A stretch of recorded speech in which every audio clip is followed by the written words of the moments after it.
अभी आवाज आ रही है बेटा आपको? प्लीज इतना बता दीजिए कि आपको आवाज आ रही है या नहीं आ रही? No sound?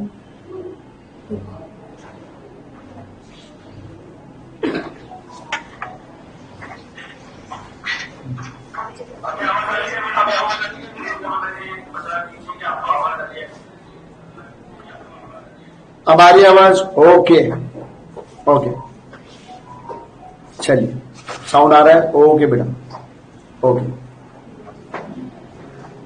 चलिए without wasting time, good afternoon, good evening, जब भी आप वीडियो देखते रहेंगे, गुड नाइट, जब भी गुड मॉर्निंग आप वीडियो देखते रहेंगे, वो आप लोगों के लिए है। Let's start without wasting time, हमारे पास ज्यादा टाइम नहीं है।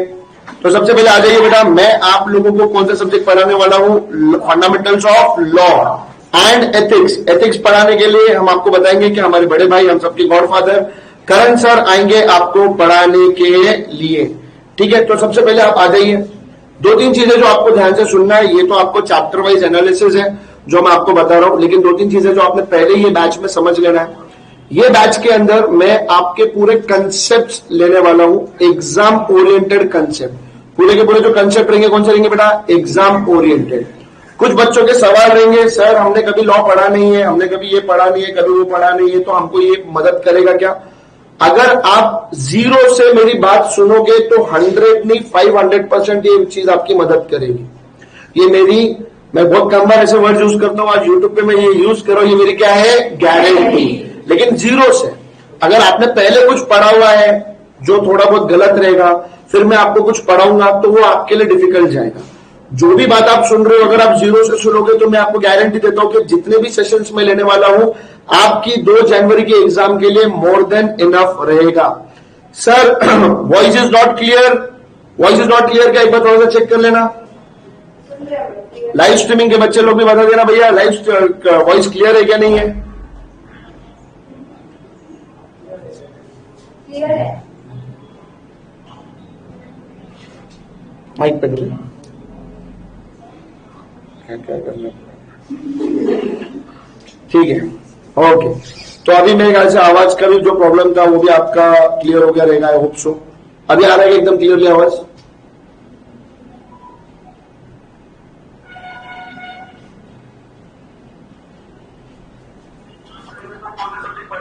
वॉइस क्लियर है, वॉइस क्लियर है, ओके ओके ओके ओके। तो लेट्स गेट बैक।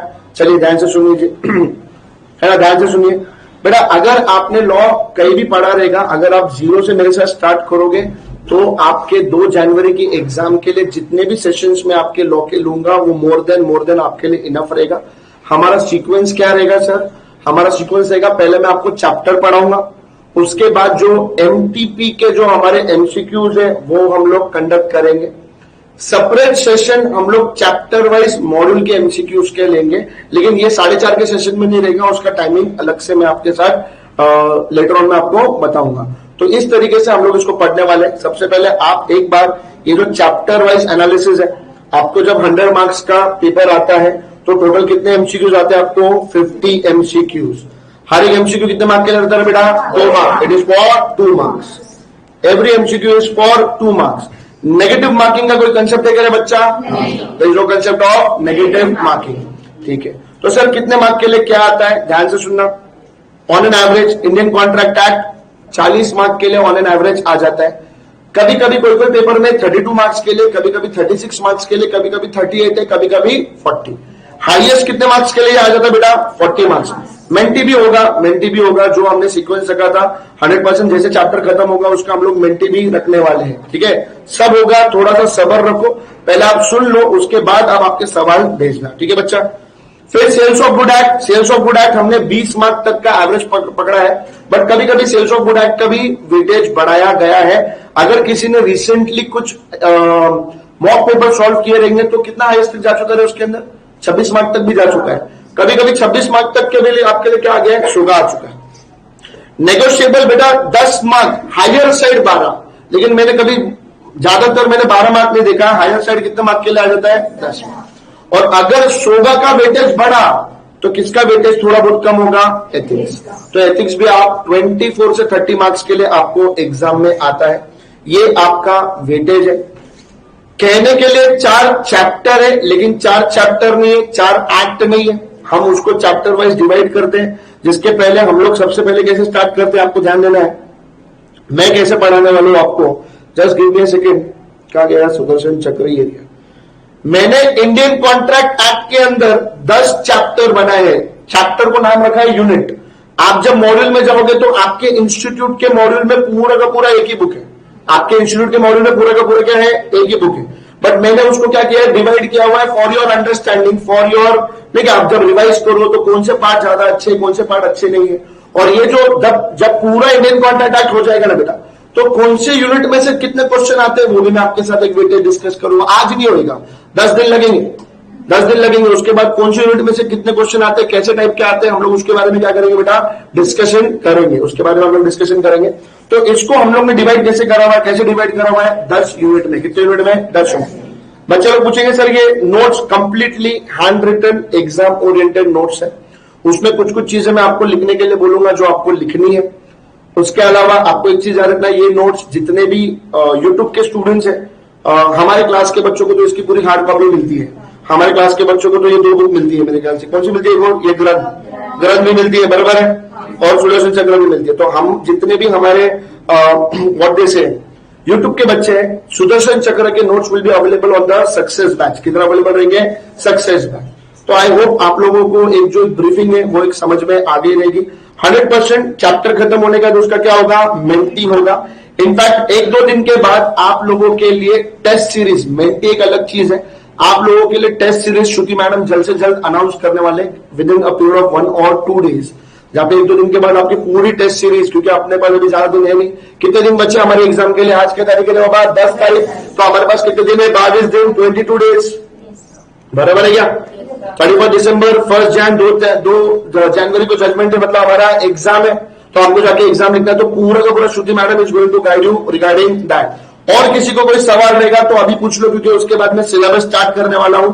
और सिलेबस स्टार्ट करने से पहले जैसे मेरे को श्रुति मैडम ने यहाँ पे टीचिंग करके भेजा हुआ है, बता के भेजा के बच्चों को बोलो क्या करने के लिए, लाइक करने के लिए। क्या करने के लिए, लाइक करने के लिए। तो थोड़ा सा लाइक वाइक भी कर दो यार, ऐसा मत करो यार, भेदभाव मत रखो, है ना। अच्छा ही पढ़ाऊंगा, भगवान कसम, भरोसा रखो, है ना। थोड़ा सा भरोसा रखो, लाइक वाइक कर लो। अगर किसी को कोई सवाल है तो सवाल भी पूछ लो। नोट्स डाउनलोड नहीं होते हैं, नोट्स डाउनलोड नहीं होते बेटा। ओके, किसी को मेरे को लगता है कि कोई सवाल नहीं दिख रहे, तो without wasting time let's start. Likes भी बताओ यार, 216 लोग देख रहे हैं, 138 लोग लाइक कर रहे हैं। अच्छा, बढ़ रहा है धीरे धीरे, 146 हो गया है। ऐसा क्या करो, थोड़ा तो रखो, इज्जत रखो यार मार्केट में, ऐसा मत करो। अच्छा, बढ़ रहा है, ऐसा नहीं होना बनता, मतलब समझ रहा है क्या। जैसे मैडम के 23 सर के लाइक से अपने को ऐसा कर रहे हैं, ऐसा मत करो यार, ठीक है ना मैडम, ऐसे ही बोलना था। ओके, मैंने चालू नहीं किया और आपको ये फिक्र हो गई है खत्म कितने दिन में होगा। ऐसे सवालों के जवाब थोड़े से मुश्किल हो जाते हैं। हाँ, थोड़ा सा you have to have little patience, Siddhi पेटुअर, you have to have little patience बेटा, है ना। मैनेजमेंट का भी आएगा बेटा, don't worry, we will be taking care of everything, we will be take care of everything, don't worry about it, है ना। मैनेजमेंट का भी आएगा, कब से बताऊंगा ना, सबर रख, सबर रख। लॉ से रिलेटेड बात करो, मैनेजमेंट का भी आएगा, डोंट वरी। श्रुति मैडम आपको सब अनाउंसमेंट्स करेगी बच्चा, डोंट वरी, है ना। और बाबा चालू होने दो, उसके बाद समझ में आएगा कितने दिन लगेंगे। खत्म करने के लिए हम लोग 2 दिन में भी खत्म कर सकते हैं, लेकिन हमको खत्म नहीं करना है, हमको पढ़ना भी है। 2 अलग अलग चीजें। ओके ओके, चलो without wasting time let's start. देखिए ध्यान से सुनना, अभी मैं आपको एग्जाम ओरिएंटेड बैच पढ़ा रहा हूं। तो व्हाट इज लॉ, उसके basics of law, Indian contract act कहां से आया, कैसे आया, वो सब चीजों के ऊपर हम चर्चा नहीं करेंगे। जिसी को भी इंटरेस्ट रहेगा हमारे बच्चे लोग के साथ, तो हम लोग ने डिटेल में बेसिक में सब पढ़ा हुआ है। लॉ कैसे बनाते हैं, पार्लियामेंट में बनता है, राज्यसभा बनता है, ये लॉ कब बना था, क्यों बनाया गया था, हर चीजों के बारे में हम लोगों ने डिटेल में चर्चा करी है। जो एग्जाम ओरिएंटेड नहीं है, नॉलेज बेस्ड है। कौन सा ओरिएंटेड है, नॉलेज बेस्ड। तो जितने भी जो हमारे व्हाट दे से यूट्यूब फैमिली के बच्चे लोग हैं बेटा, आपके लिए वो बेसिक ऑफ लॉ के 5 लेक्चर है मेरे, वो सक्सेस बैच में आपको मिल जाएंगे, वो सक्सेस बैच में आपको मिल जाएंगे बेटा। तो मैं यहाँ पे what is law, Indian contract act क्यों बनाया गया, कैसे बनाया गया, उसके बारे में चर्चा नहीं करने वाला हूं। मैं आपके साथ एग्जाम ओरिएंटेड चीजें स्टार्ट करूंगा, तो please keep that thing in mind. क्योंकि क्या होता है, नहीं तो बच्चा बोलता सर लॉ ही नहीं बताया क्या है, कैसे स्टार्ट कर दिया। उसका पूरा का पूरा जो बेसिक के 5 लेक्चर है, एक एक घंटे के 5 लेक्चर है, जिसको भी नॉलेज लेना है वो आपको सक्सेस बैच पे उसके आपको रेगुलर कोर्स के लेक्चर्स मिल जाएंगे, आपको चिंता करने की जरूरत नहीं है। तो चालू करने से पहले, इंडियन कॉन्ट्रैक्ट एक्ट चालू करने से पहले मैं आपके साथ एक बहुत अच्छी बात समझा रहा हूं, जो मेरे को लगता है कि कभी कभी बच्चे लोग को पता रहता नहीं है। हम जो लॉ पढ़ रहे थे, तो सबसे पहले बेटा कौन सा लॉ है, ये बिजनेस लॉ। कौन सा लॉ है, बिजनेस लॉ। बिजनेस लॉ का दूसरा नाम क्या है बेटा, मर्केंटाइल लॉ। क्या नाम है, मर्केंटाइल लॉ। याद रखना, भूलना मत। ये लॉ कौन सा है बेटा, मर्केंटाइल लॉ। मर्केंटाइल लॉ का दूसरा नाम क्या है, बिजनेस लॉ। क्या नाम है, बिजनेस लॉ। अब एक जो आपको कंसेप्ट में समझा रहा हूं, इंडियन कॉन्ट्रैक्ट एक्ट कौन सा लेजिस्लेचर, लेजिस्लेचर का मतलब है लॉ। 2 प्रकार के लेजिस्लेचर रहते हैं, एक होता है रूल बेस्ड, दूसरा होता है प्रिंसिपल बेस्ड। 2 प्रकार के, जब भी कोई भी लॉ बनता है तो 2 प्रकार की उसकी थीम रहती है, एक होता है रूल बेस्ड थीम रहती है, एक होता है प्रिंसिपल बेस्ड थीम रहती है। हमारा जो इंडियन कॉन्ट्रैक्ट एक्ट है वो कौन सा बेस्ड है बेटा, रूल बेस्ड है क्या प्रिंसिपल बेस्ड है, मेरे को कमेंट बॉक्स में बताना, मेरे को कमेंट बॉक्स में बताना। रूल बेस्ड है क्या प्रिंसिपल, कमेंट बॉक्स में बताना, कमेंट बॉक्स में, कमेंट बॉक्स में बताना। तुम लोग क्या क्या बता रहे मेरे को, कमेंट बॉक्स में बताओ, चलो कमेंट बॉक्स में बताओ। इज्जत रखो जरा खुद की मेरी, चलो। हाँ, आप लोग बताओ भाई, Indian contract act rule based है क्या प्रिंसिपल बेस्ड है, कमेंट बॉक्स में आप मेरे को बताओ जल्द से जल्द। चलिए,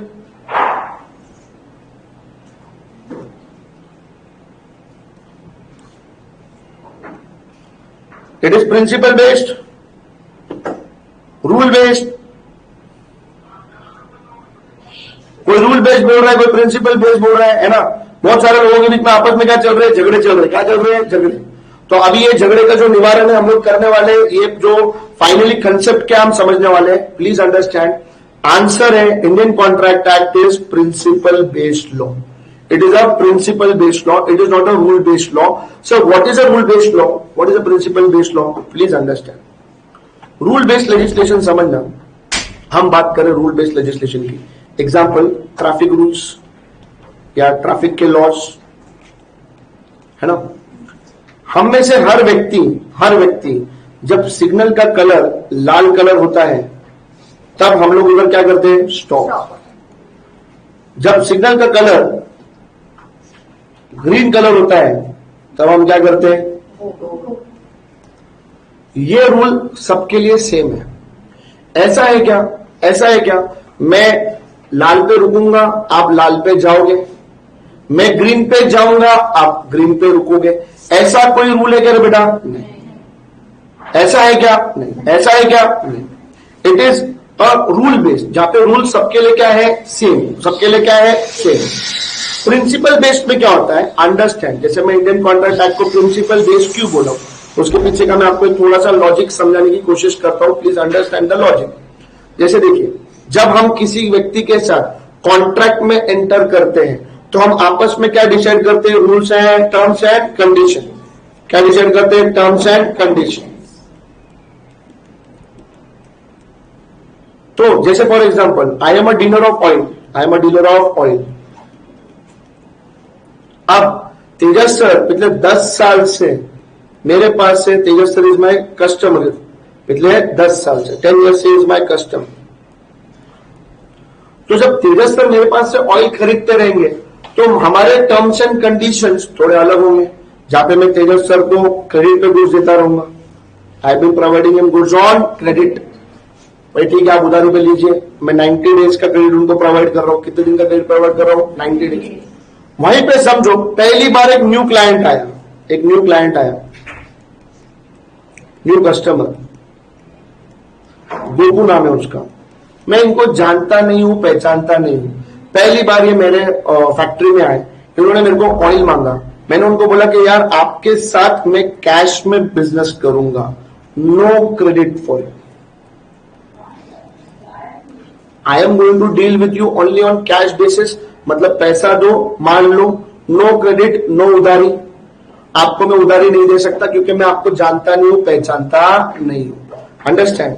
मैं आकाश अग्रवाल जब तेजस सर के साथ कॉन्ट्रैक्ट बना रहा हूं तो टर्म्स एंड कंडीशन अलग है, और जब मैं कस्टमर गोपू के साथ कॉन्ट्रैक्ट बना रहा हूं तो टर्म्स एंड कंडीशन अलग है। जो मैं ये कर रहा हूं ये कंप्लीटली बिजनेस कन्वीनियंस के ऊपर है। मेरा तेजस सर के साथ पिछले 10 साल से बिजनेस चल रहा है, 10 साल से मैं उनके साथ व्यापार कर रहा हूं, तो मेरे को उनके क्रेडिट वर्दीनेस के ऊपर क्या है बेटा, भरोसा है। गोपू को मैं जानता नहीं हूं, पहचानता नहीं हूं, किसी प्रकार के हमारे रिश्ते नहीं रहे, तो मेरे को उसके ऊपर क्रेडिट देने का मुझे भरोसा है क्या, नहीं। तो that is the reason, business convenience. हर आदमी के लिए सेम रूल्स एंड रेगुलेशंस नहीं बनाए जा रहे कॉन्ट्रैक्ट में। गोपू आके ऐसा नहीं बोल सकता तू चीटिंग कर रहा है, चीटिंग कर रहा है, तुमने तेजस सर को दिया था उधारी पे, हमको उधारी पे नहीं दे रहे हो, ये चीटिंग है, तुम्हारा व्यवहार सही नहीं है, तुमने सबके लिए सेम कायदे कानून बनाने चाहिए, ऐसा गोपू बोल सकता क्या, नहीं। बिजनेस कन्वीनियंस नाम की चीज है जिसके वजह से इंडियन कॉन्ट्रैक्ट एक्ट किसके ऊपर बेस्ड है बेटा, प्रिंसिपल बेस्ड। किसके ऊपर बेस्ड है, प्रिंसिपल बेस्ड। तो आपको ये चीज याद रखने का, it is based on principles.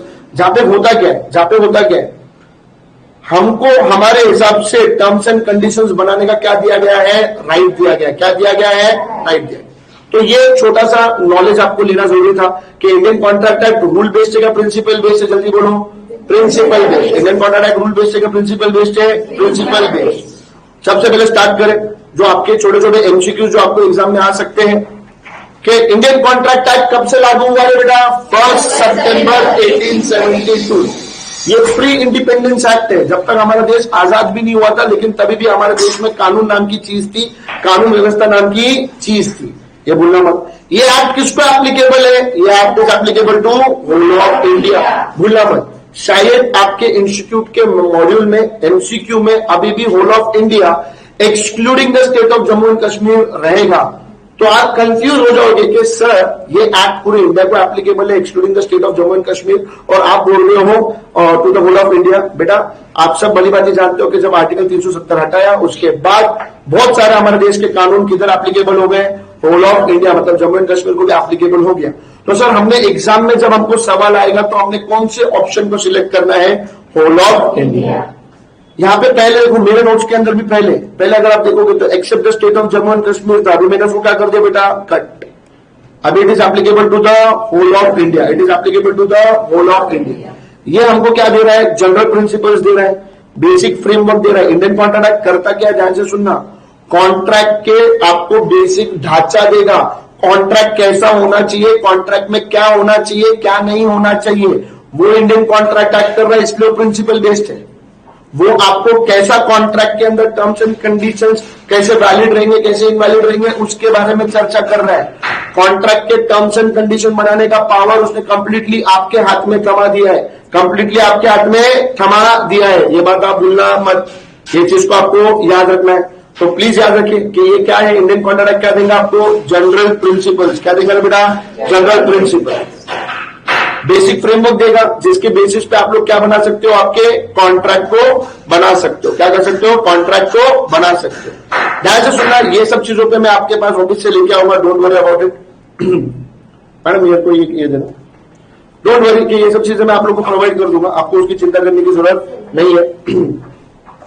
एक सेकंड देना, stylus is not working, just give me a second.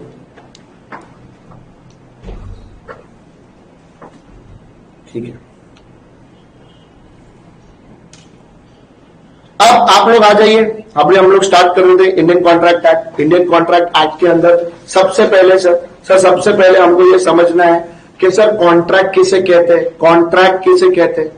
Sir सबसे पहले कॉन्ट्रैक्ट किसे कहते हैं आप हमको बताइए। कॉन्ट्रैक्ट का मतलब क्या होता है बेटा, agreement which is enforceable by law, agreement which is enforceable by law, उसको आप क्या बोलोगे, कॉन्ट्रैक्ट।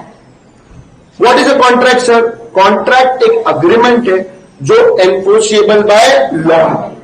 सर अग्रीमेंट क्या होता है, एनफोर्सेबल बाय लॉ क्या होता है, ये सब चीजें मैं आपको समझाने वाला हूं। बट लेकिन अभी आपको कॉन्ट्रैक्ट का डेफिनेशन क्या है वो आपको याद करना है। मैंने अभी तक आपको एक्सप्लेन नहीं किया, तो अभी आप इसको समझने की कोशिश करो। कॉन्ट्रैक्ट क्या है, एक अग्रीमेंट है जो एनफोर्सेबल बाय क्या है, लॉ। एक अग्रीमेंट है जो enforceable by law. Sir agreement में क्या होता है, अग्रीमेंट में क्या होता है, ध्यान से सुनो। अग्रीमेंट के अंदर एक पार्टी दूसरे पार्टी को ऑफर देती है। फॉर एग्जाम्पल मैंने ऑफर दिया, will you purchase my watch for 10,000। Tejas sir को मैंने बोला, Tejas sir will you purchase my watch for 10,000। Tejas sir ने बोला यस, मतलब तेजस सर ने मेरे ऑफर को क्या किया, एक्सेप्ट। क्या किया, एक्सेप्ट।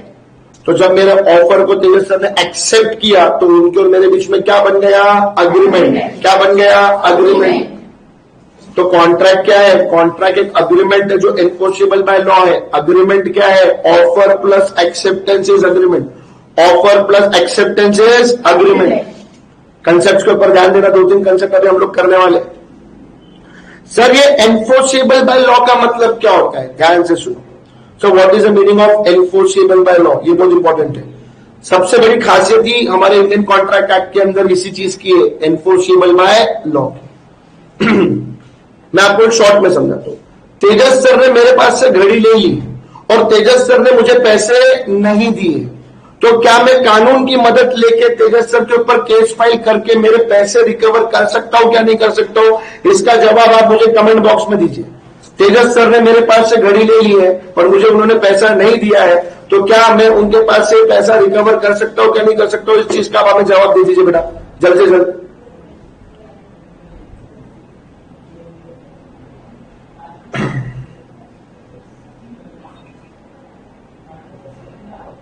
यस, तेजस सर से पैसा ले सकते हैं। Yes yes yes yes, very good.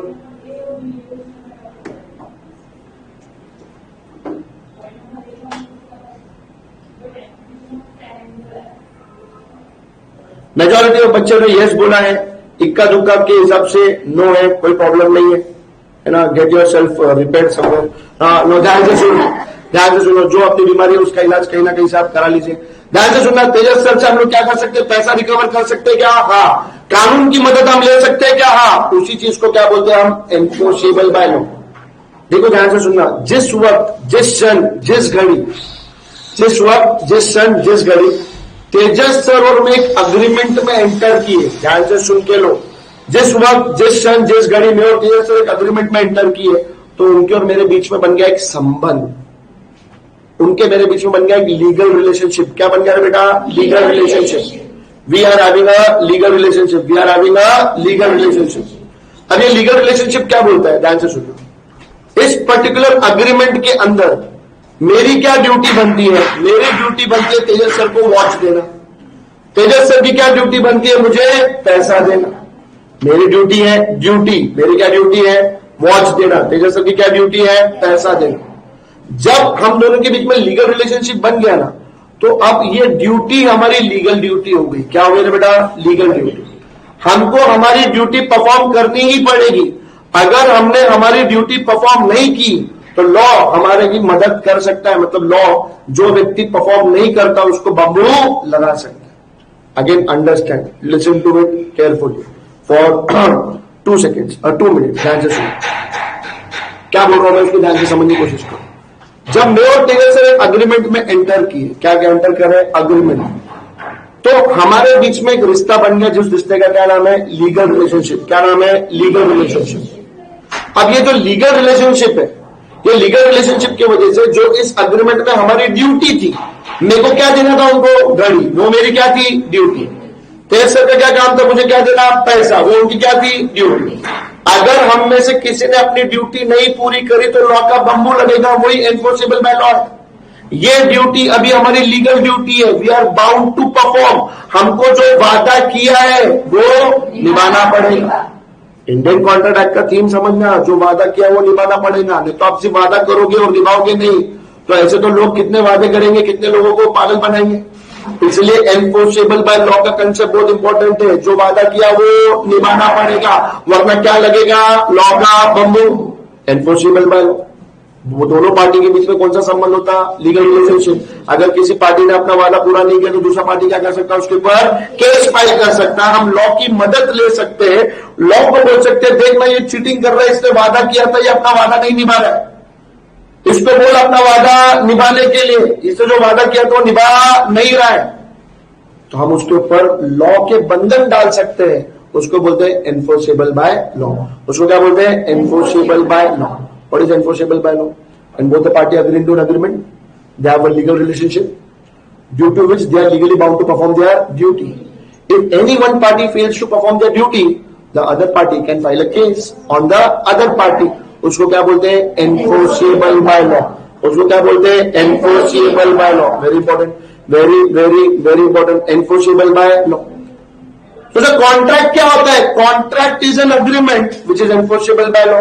Agreement के अंदर sir offer and acceptance.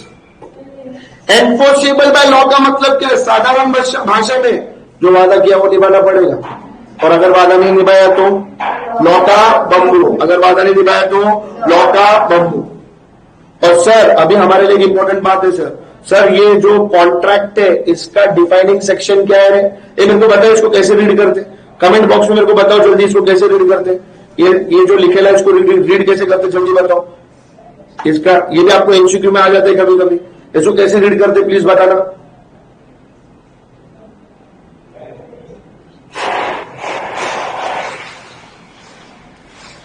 How to read this? इसको कैसे रीड करते जल्दी बोलना कमेंट बॉक्स में। किया था ना? Very good Riya, very good Mansi, Krishna. सब सेक्शन नहीं बोलते, इसको क्या बोलते? क्लॉज। क्या बोलते? क्लॉज। जिस भी बच्चे को इसके बारे में जानना है वो बेसिक लेक्चर देख ले, जहां पे हम लोग ने how to read a section भी किया हुआ है। Section, sub section, clauses, sub clauses, para, provision, सब पढ़ा हुआ है हम लोगों ने। सब चीजें हम लोगों ने बेसिक के अंदर पढ़ा हुआ है। इसको क्या बोलते हैं? Section 2 clauses. कोई भी एक्ट का सेक्शन 2 क्या रहता है बेटा? Defining section. क्या रहता? Defining section. इसलिए इसको क्या बोलते हैं? Section 2 clause act. सेक्शन 2 आप देख के समझ सकते हो। तो सर क्या ये हमको याद रखना पड़ेगा? हाँ, आपको एमसीक्यू में आता है, आपको एमसीक्यू में ये चीज आती है, डोंट वरी, भूलना मत। एमसीक्यू में क्या चीज आती है? कॉन्ट्रैक्ट का सेक्शन बताओ। किसका सेक्शन बताओ? कॉन्ट्रैक्ट का। तो कौन सा सेक्शन रहेगा? Section 2 clause act. Section 2 clause act. Contract का मतलब क्या होता है? Agreement enforceable by law. Agreement enforceable by law, ये याद रहेगा, ये अपना पहला हुआ। तो अग्रीमेंट के अंदर क्या होता है? ऑफर होता है, एक्सेप्टेंस होता है। एनफोर्सेबल के अंदर लीगल ऑब्लिगेशन आता है। क्या आता है? Legal obligation. एनफोर्सेबल के ऊपर और बात करनी है, इसके ऊपर हम आएंगे। इंटेंशन ऑफ पार्टी पे हम आएंगे। सोशल एग्रीमेंट, डोमेस्टिक एग्रीमेंट, ये सब चीजों पे हमको चर्चा करनी बाकी है। अभी तक हमने उसके ऊपर चर्चा करी है क्या? एक बार हम लोग सिर्फ जो डेफिनेशन एक बार वो समझ के ले लेते हैं। उसके बाद सर अग्रीमेंट का डिफाइनिंग सेक्शन नंबर कौन सा है? सेक्शन 2 क्लॉज ई। ये भी लर्न करना है। ये भी क्या करना है? लर्न। सेक्शन 2 क्लॉज ई। सेक्शन 2 क्लॉज ई, भूलना मत, ध्यान दे। सर अग्रीमेंट क्या होता है? Sir what is agreement? अभी आपको एक चीज रखने का, देखिए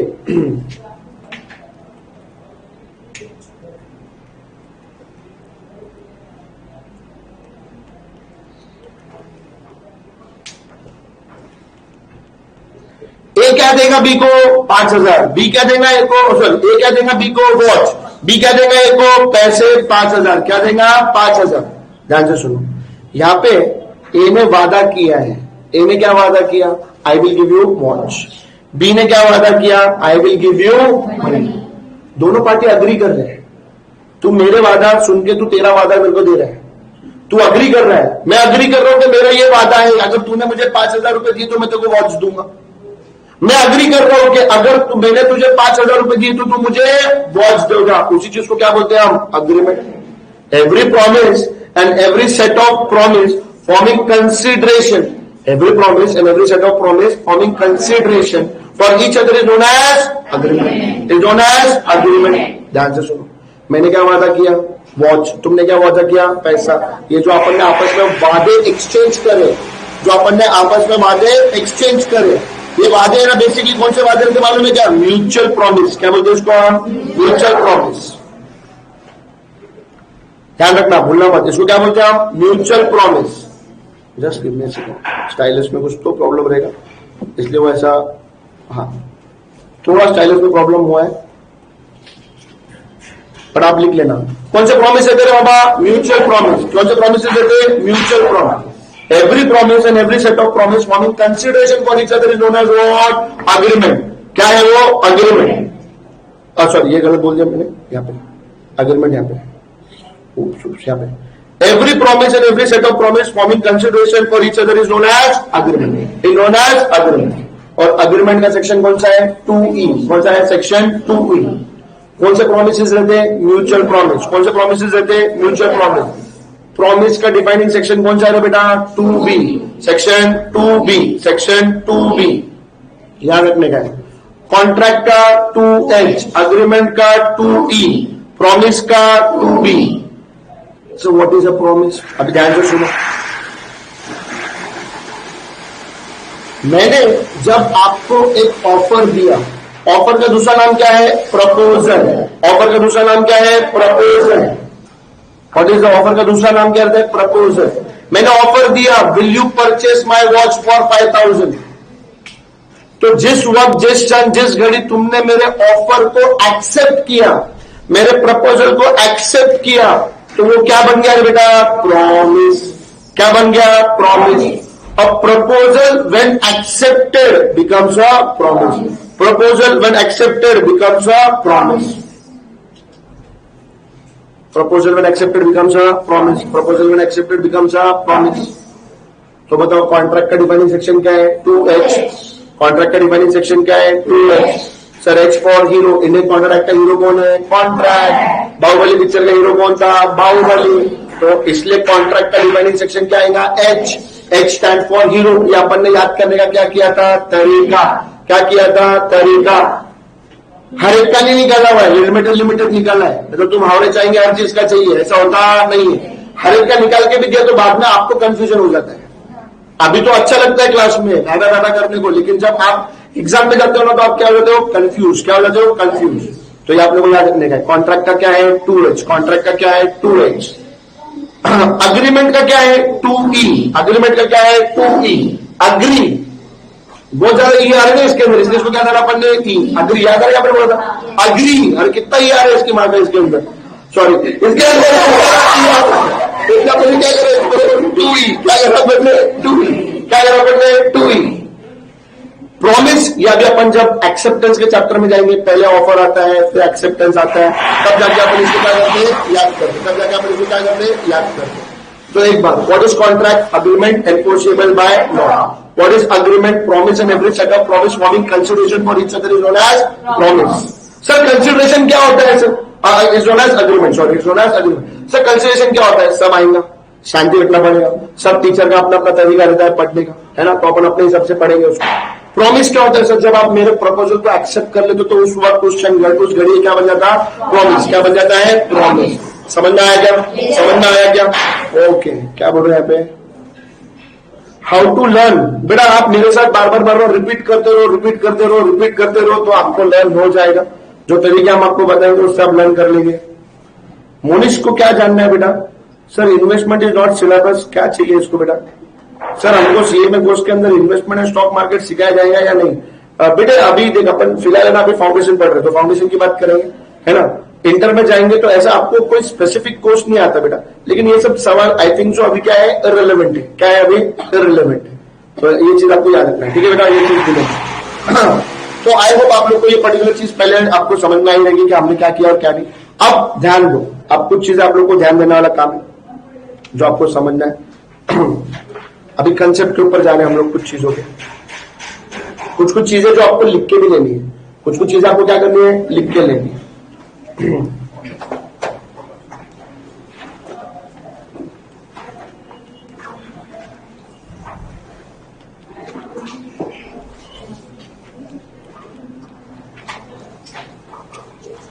अभी ध्यान देने का काम है बेटा, ध्यान देने का काम। Just in rem, just in personal. Just in rem, just in personal. Sir ये क्या है? ये दो अलग अलग लैटिन वर्ड से क्या है सर? क्या बोलने की कोशिश कर रहे हैं सर?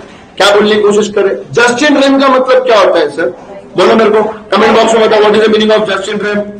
जस्ट इन रेम का मतलब बताओ मेरे को कमेंट बॉक्स में, what is the meaning of just in RAM.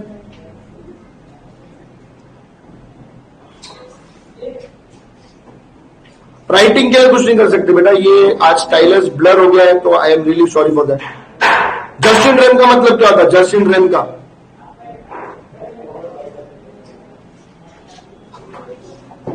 Very good, very good, very good sir. Right against the whole world. Sir just in person का मतलब क्या होता है? Right against a specific person. Sir Indian contract act हमको just in rem देता है कि just in personam देता है? इंडियन कॉन्ट्रैक्ट एक्ट आपको जस्ट इन पर्सनम देता है। मतलब क्या है सर? मतलब एकदम सिंपल है। ए का बी के साथ कॉन्ट्रैक्ट बना, बी ने अपना वादा तोड़ दिया। Very good, very good, very good, very good. B ने अपना वादा तोड़ दिया, तो क्या ए बी के फादर पे, मदर पे, या ब्रदर पे, या सिस्टर पे, या वाइफ पे, या सन पे केस फाइल कर सकता है क्या? नहीं। किस पे करेगा? बी के ऊपर। किसके ऊपर करेगा? बी के। तो इंडियन कॉन्ट्रैक्ट एक्ट हमको जस्ट इन पर्सनम देता है। क्या देता है रे? Right against the whole world देता है क्या? जिस व्यक्ति ने हमारे साथ कॉन्ट्रैक्ट किया था ना, उसी के ऊपर अपन लॉ का बम्बू लगाएंगे। हर एक व्यक्ति के ऊपर बम्बू लेके घूमते बैठेंगे क्या? नहीं। जिस व्यक्ति ने वादा तोड़ा है, जिस व्यक्ति के साथ आप कॉन्ट्रैक्ट में एंटर करे थे, सिर्फ उसी व्यक्ति के साथ आप क्या करोगे बाबा? केस फाइल करने का आपके पास राइट है। उसी व्यक्ति के ऊपर आपको क्या है? केस फाइल करने का राइट है। वो क्या है? Just in personam. वो क्या है? Just in personam. Right against the whole world, ये जस्ट इन रेम में ये आपको कॉन्स्टिट्यूशन देता है। इंडियन कॉन्ट्रैक्ट एक्ट ने ये राइट आपके लिए नहीं लाया। ये कौन देता है? कॉन्स्टिट्यूशन। आपकी गाड़ी किसी ने चोरी कर ली है, तो आप उसके पास से कानूनी तौर पे वो गाड़ी आप अपने पास ले सकते हो क्या? हाँ। किसी भी व्यक्ति ने आपकी गाड़ी चोरी करी तो कानूनी तौर से आप आपकी गाड़ी अपने पास ले सकते हो। उसके लिए आपको इंडियन कॉन्ट्रैक्ट एक्ट की वेट करने की जरूरत है क्या? नहीं। ये आपको कॉन्स्टिट्यूशन ने दिया। उसको क्या बोलते हैं बाबा? Just in RAM. क्या बोलते हैं? Just in rem. तो ये एक पॉइंट इंपॉर्टेंट है, एमसीक्यू में आ जाता है। What is just in rem? What is just in personam? Indian Contract Act will give you just in rem, just in personam, none of the above. Just in personam. Explain what is just in rem. It is a right against the whole world. Explain just in personam. It is a right against a specific person. It is a right against a specific person. ये एक point, ये आपके MCQ, मैं आपके साथ exam oriented ले रहा हूं, तो मैं आपके एमसीक्यूज को भी ध्यान में रख रहा हूं। मैं क्या कर रहा हूं? एमसीक्यू। सर बाम्बू एमसीक्यू में आएगा क्या? अरे बाम्बू नहीं, अभी तक वो कैसा है इंस्टीट्यूट में, मैं अभी तक क्या नहीं ना बेटा, जैसे मैं जाऊंगा तो बम्बू काका आ जाएगा। हाँ, ध्यान दो अभी। चलो नेक्स्ट, वेरी इंपॉर्टेंट, अभी आपको ध्यान देना है। क्या बात कर रहा हूं मैं यहाँ पे? ए ने बी के साथ क्या बनाया बेटा? कॉन्ट्रैक्ट। जहां पे ए क्या देने वाला था? ए हावड़ा क्या देने वाला था? बी को वॉच। बी हावड़ा क्या देने वाला था? उसको मनी। क्या देने वाला था? मनी। यहां पे इन पार्टीज की ड्यूटी है, देखो ध्यान से देखना। ए का राइट और ए की ड्यूटी। मेरे को जल्द से जल्द इस पर्टिकुलर अग्रीमेंट के अंदर या इस पर्टिकुलर कॉन्ट्रैक्ट के अंदर आपका काम है कमेंट बॉक्स में बताना कि ए का क्या राइट था और ए की क्या ड्यूटी है। जल्द से जल्द बताना है।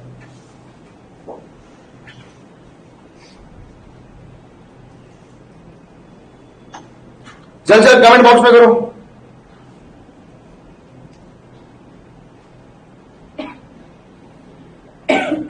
चलो चलो,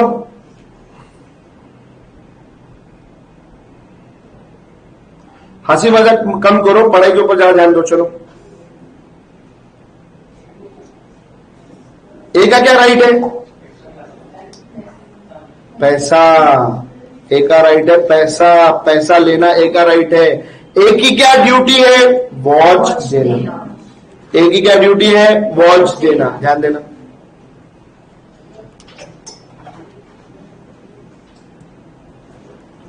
दो मिनट के लिए ध्यान देना पड़ेगा। ए का राइट है पैसा लेना, ए का ड्यूटी है वॉच देना। बी का क्या राइट है बेटा? बी का क्या राइट है? मेरे को बोलो, बी का क्या राइट है? बी का राइट है वॉच लेना। बी की क्या ड्यूटी है? पैसा, पैसा देना। ये देखो, जो आपका राइट है ना वो मेरी ड्यूटी है, जो मेरी ड्यूटी है ना वो आपका राइट है। कॉन्ट्रैक्ट के अंदर एक चीज सिंपल है, जो मेरा राइट है वो आपकी ड्यूटी रहेंगी, जो आपकी ड्यूटी वो मेरा राइट है। अब ये जो ड्यूटी है ना, ड्यूटी, ये ड्यूटी को हम लोग बोलते हैं ऑब्लिगेशन। क्या बोलते हैं? ऑब्लिगेशन। ध्यान से सुनो, ध्यान से सुनो, कंसेप्ट के ऊपर ध्यान दो, कंसेप्ट के ऊपर ध्यान देना भी सब। ये जो ड्यूटी है हमारा क्या है? ऑब्लिगेशन। ये जो ड्यूटी है हमारा क्या है? ऑब्लिगेशन। ए के ऊपर एक ऑब्लिगेशन है कि उसने बी को क्या देना चाहिए? वॉच। बी के ऊपर ऑब्लिगेशन है कि उसने ए को क्या देना चाहिए, पैसा। क्या देना चाहिए, पैसा। प्लीज अभी कंसेप्ट के ऊपर सब लोग ध्यान देंगे 2 मिनट के लिए बेटा, बाद में बातें करें, बाद में चैट बॉक्स में कोई भी चीज आप डालें। अब 2 मिनट के लिए आप लोग प्लीज सब लोग कंसेप्ट के ऊपर ध्यान दो, प्लीज रिक्वेस्ट करूंगा मैं आपसे, है ना। 2 मिनट के लिए कंसेप्ट के ऊपर ध्यान। आप यहाँ पे पढ़ने के लिए आए हो, आपके एग्जाम्स के लिए आए हो, प्लीज अंडरस्टैंड दैट थिंग, है ना। 2 मिनट के लिए बस ध्यान दो।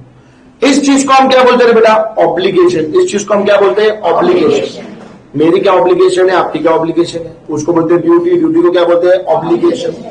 अब बहुत ध्यान से सुनो, अगर ए ने जो ऑफर दिया था बी एक्सेप्ट नहीं करता, अगर ए ने जो ऑफर दिया था बी एक्सेप्ट नहीं करता, तो इन दोनों हवरों के ऊपर ये ऑब्लिगेशन आता क्या, नहीं। इन दोनों हवरों के ऊपर ये ऑब्लिगेशन आता क्या, नहीं। तो ये ऑब्लिगेशन कहां से अराइज हुआ रे,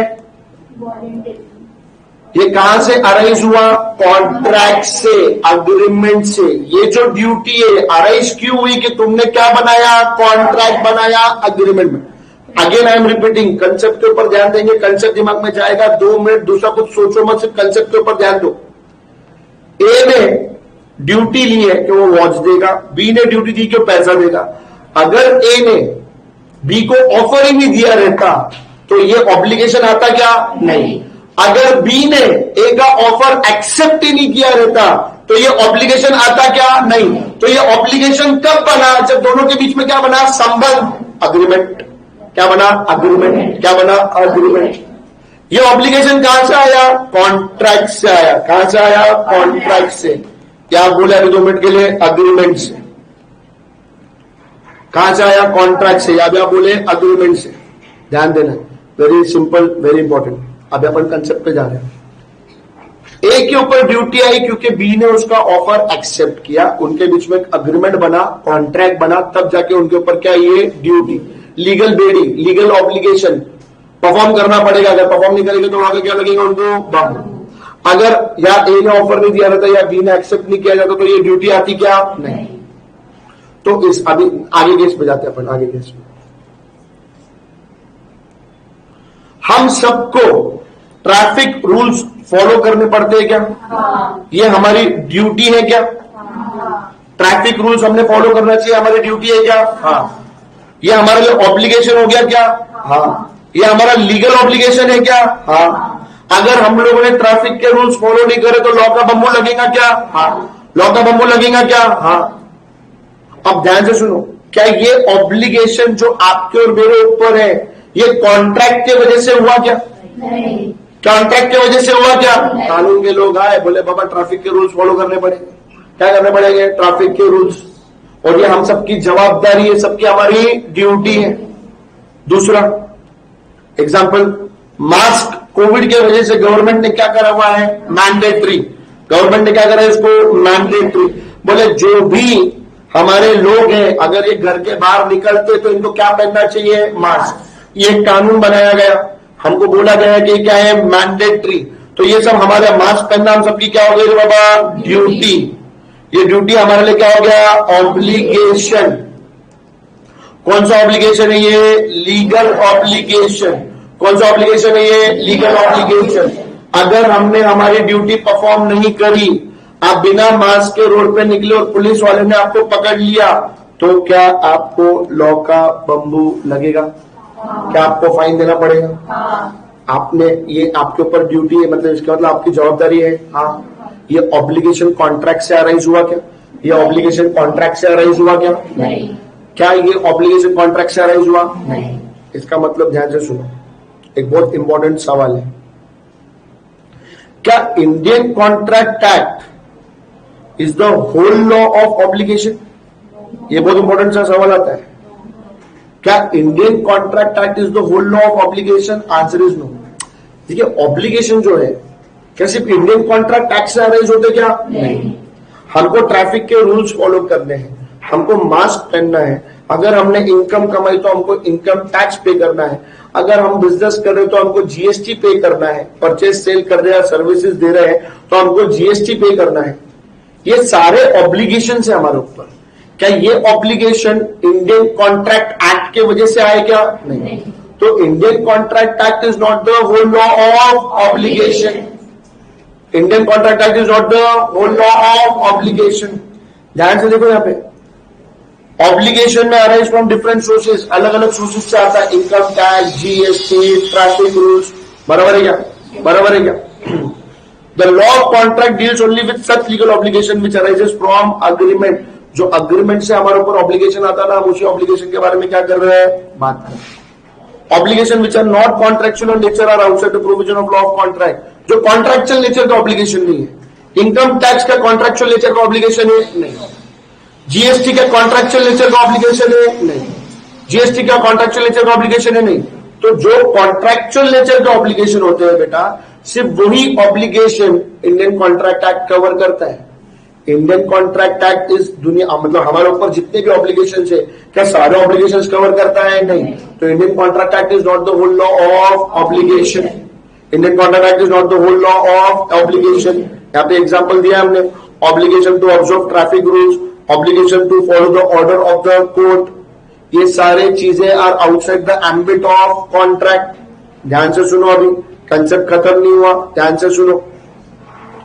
इंडियन कॉन्ट्रैक्ट एक्ट के अंदर जब हम एक ऑब्लिगेशन लेते हैं, तो ये ऑब्लिगेशन हम लोग वॉलंटरली लेते हैं. कैसे लेते हैं? वॉलंटरी. हम खुद की इच्छा से लेते हैं. किसकी इच्छा से लेते हैं? खुद की इच्छा. मैं खुद की इच्छा से बोल रहा हूं. इच्छा ही बढ़ता है. कंसेंट पे आएंगे हम जल्दी, विलिंगनेस पे आएंगे हम बहुत जल्दी. मैं अपनी इच्छा से बोल रहा हूं कि क्या तुम मेरी घड़ी खरीदोगे. तुम अपनी इच्छा से बोल रहे हो हाँ मैं ये घड़ी खरीदूंगा. तो हमको किसी ने जोर जबरदस्ती नहीं करी, हमने वॉलंटरली खुद के ऊपर क्या लिया हुआ है? ऑब्लिगेशन. मास्क पहनने का ऑब्लिगेशन हमने वॉलंटरली लिया है क्या? हमको बोला गया आपको फॉलो करना पड़ेगा. ट्रैफिक रूल्स फॉलो करने का ऑब्लिगेशन हमने वॉलंटरली लिया है क्या? नहीं. इनकम टैक्स पे करने का ऑब्लिगेशन हमने वॉलंटरली लिया है क्या? नहीं. समझ में आ रहा है? समझ में आ रहा है. बहुत इंपॉर्टेंट पॉइंट है ये एमसीक्यू में आता है. ये एमसीक्यू में आता है. क्या Indian contract act is the whole law of obligation? No. It will cover only those obligations which are contractual nature. Those which are outside the ambit of contractual nature are not covered by Indian Contract Act. Are not covered by Indian Contract Act. यहां तक सबको समझ में आया? yes, यहां तक किसी को डाउट है? no, पक्का. ये जो पढ़ा है इससे रिलेटेड बेटा लाइव स्ट्रीमिंग में किसी को डाउट है तो बोलो.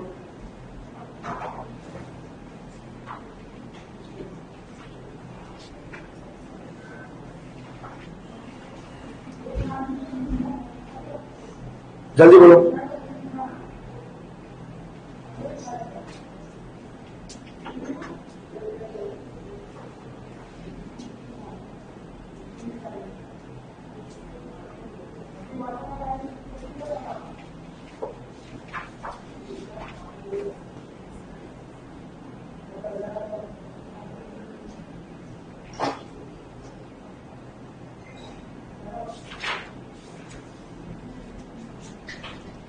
ठीक है, आगे के कंसेप्ट पे जाते हैं.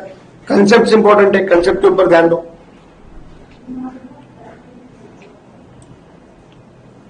ओके बेटा, सब क्लियर है? ओके बेटा.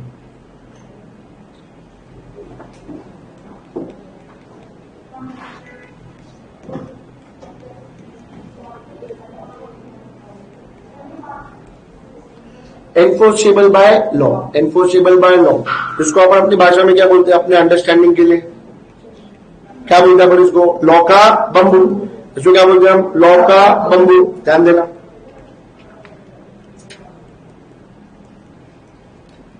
अभी आपको इसका मतलब समझना अच्छी तरीके से. इंपॉर्टेंट कंसेप्ट है जो आप लोग को बहुत भले बातें लोगों को पता भी रहेगा. मैं एक अच्छी तरीके से आपको समझाने की कोशिश कर रहा हूं. ठीक है, ध्यान देना. ओके ओके, ध्यान दो. 2 मिनट के लिए ध्यान दो. लॉ का बंबू. लॉ का बंबू. ध्यान से सुनो. अग्रीमेंट है ना, 2 प्रकार के अग्रीमेंट हम लोग अभी समझेंगे. एक अग्रीमेंट होता है social agreement, social oblique domestic agreement. दूसरा अग्रीमेंट होता है आपका कमर्शियल अग्रीमेंट. थोड़ा सा ये पेन अभी ये कर रहा है तो इसलिए आपके वजह से आपको थोड़ा सा प्रॉब्लम आने वाला है. Really sorry for that. ध्यान से सुनो. सोशल अग्रीमेंट और कमर्शियल अग्रीमेंट. आपको डैडी ने ऑफर दिया, बोले बेटा फाउंडेशन पहले अटेम्प्ट में क्लियर करना, तू पहले अटेम्प्ट में क्लियर करेगा ना, मैं तेरे को क्या दिलाएगा, क्या चाहिए तुमको, आईफोन चाहिए, डूब के मरो, लो आईफोन लो, आईफोन, गाड़ी, घोड़ा ले लो, गाड़ी ले लो, खाता ले लो, जो लेना ले लो, सुनो ध्यान से, तुमको क्या चाहिए, आईफोन, कौन सा आईफोन चाहिए आपको, आईफोन 13। तो डैडी ने ऑफर दिया, बेटा तू अगर फर्स्ट अटेम्प्ट में सीए फाउंडेशन, सीएमए फाउंडेशन की एग्जाम क्लियर करेगा, फिर मेरी नाक ऊंची रखेगा, मैं मार्केट में सबको बोल पाऊंगा कि मेरा प्रोडक्ट भारी का प्रोडक्ट है। समझ में आ रहा है क्या, समझ में आ रहा है क्या। तो अगर तू फर्स्ट अटेम्प्ट में 2 जनवरी को जो तेरी एग्जाम है, जो तू क्लियर करेगा, फर्स्ट अटेम्प्ट में क्लियर करेगा, तो मैं तेरे को क्या दिलाऊंगा, आईफोन 13। क्या दिलाऊंगा, आईफोन 13। डैडी ने क्या दिया, ऑफर। तुम हवरे तो वेट ही कर रहे थे, तुमने ऑफर लगी, चपेट लिया, तुमने क्या दे दिया, एक्सेप्टेड। बोले डैडी कोई विषय क्या, ऐसा ऑफर देंगे आप छोड़ेंगे क्या, नहीं। अब बहुत इंपॉर्टेंट बात चल रही है। अब तुम सब मेरे को बस इतनी बात का जवाब दो, क्या तुम लोग फर्स्ट अटेम्प्ट में सीएमए फाउंडेशन की एग्जाम क्लियर करेंगे? कमेंट बॉक्स में मेरे को बताओ, क्या तुम फर्स्ट अटेम्प्ट में सीएमए फाउंडेशन की एग्जाम क्लियर करेंगे? जल्द से जल्द बोलो, जल्द से बोलो। यस यस, फर्स्ट अटेम्प्ट में आप क्लियर करेंगे? यस।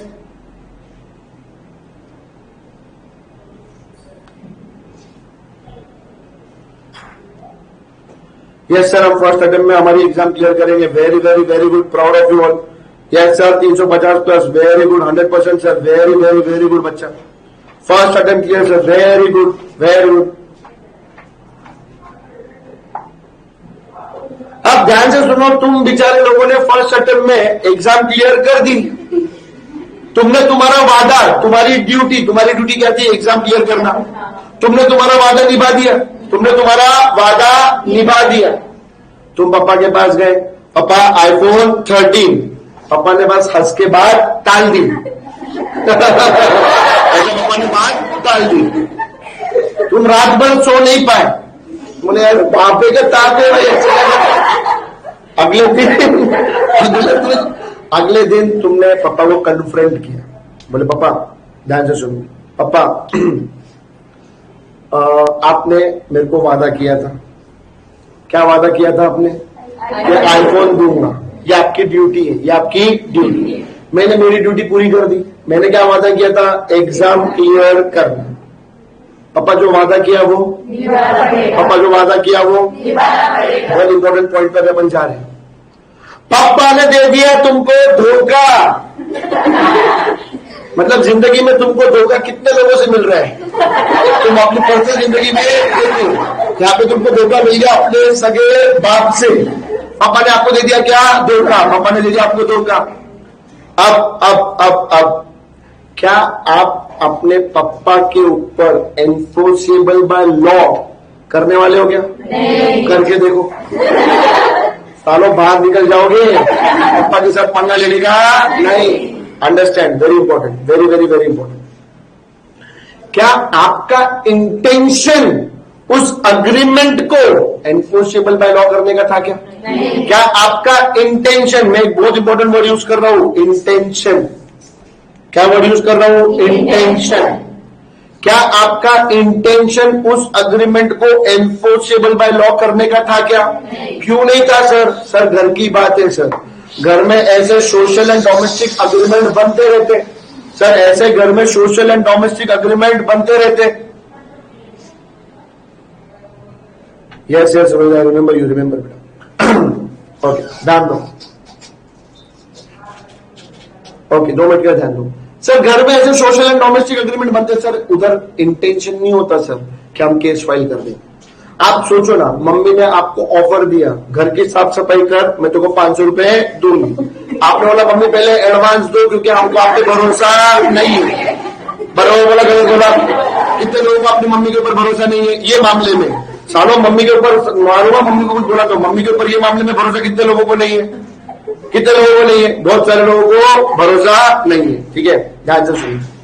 तो आपने मम्मी से 500 रुपए ले लिए, आप पार्टी वार्टी करके आ गए, और मम्मी ने बोला अभी साफ सफाई कर, आपने बोला मैं साफ सफाई नहीं करूंगा। वहां पे लॉ का बम्बू नहीं, मां का बम्बू लगे। मम्मी ने झाड़ू लेके आपको टोका, लेकिन ध्यान से सुनना, क्या मम्मी का इंटेंशन आपको कोर्ट में लेके जाने का है क्या? मम्मी का इंटेंशन आपको कोर्ट में लेके जाने का है क्या? जब मम्मी ने ऑफर दिया था, या मम्मी ने जब एक्सेप्टेंस दिया, या आपने ऑफर दिया था, या मम्मी ने एक्सेप्टेंस दिया था, तो उस वक्त, उस क्षण, उस घड़ी आपके जहन में, आपके इंटेंशन में केस फाइल करने की बात भी थी क्या? अरे आपने ये कांड कर दिया, अगली बार मम्मी ने बोला कि मेरा रूम साफ कर, खुद का रूम साफ कर, बाथरूम साफ कर, बर्तन मांज, 1000 रुपए दूंगी। तुम्हारे मन में लालच आया, बोले मम्मी एडवांस। मम्मी ने बोला पहले तू एडवांस में काम कर, 1000 रुपए पक्का दूंगी। मम्मी ने पूरा काम करा लिया, और मम्मी ने जो तुमने किया था पिछली बार, मम्मी ने वैसा ही कर लिया, रिवेंज। मम्मी ने तुमको पैसा नहीं दिया, क्या तुम मम्मी के ऊपर केस फाइल करोगे? नहीं, क्योंकि तुम्हारा इरादा नहीं है, तुम्हारा इरादा, देयर इज नो इंटेंशन। तुम मम्मी के साथ कोई इंटेंशन नहीं रख रहे कि लीगल रिलेशनशिप बनाओ, तुम इंटेंशन नहीं रख रहे कि मम्मी के ऊपर ये जो ड्यूटी है उसको लीगल ड्यूटी, लीगल ऑब्लिगेशन बनाओ। ऐसा कोई इरादा है क्या आपका? ऐसा कोई इरादा है क्या आपका? अरे आप सोचो, अगर आपने मम्मी के साथ पंगा लिया तो आपके साथ क्या क्या हो सकता है। तो आप खुद होकर मम्मी के साथ ऐसे लीगल ऑब्लिगेशन लेंगे क्या? नहीं। लीगल ऑब्लिगेशन लेंगे क्या? नहीं। समझ में आ रहा क्या बोल रहा हूं? समझ में आ रहा क्या बोल रहा हूं? आगे चलते हैं अपन। आपका हैप्पी वाला बर्थडे क्या है आपका? और आपके जीवन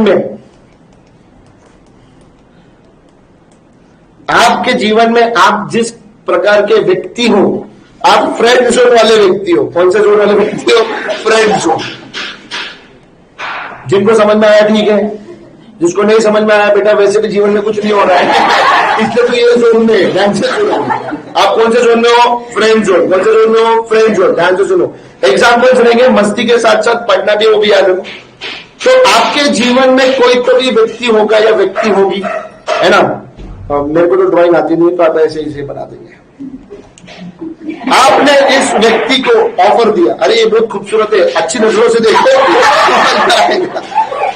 तुमने उस व्यक्ति को ऑफर दिया कि boss darling coming tonight for dinner की बात तो करता, डिनर भी होगा, darling coming tonight for dinner. ध्यान से सुनो, अभी बहुत इंपॉर्टेंट है, ध्यान से सुनो।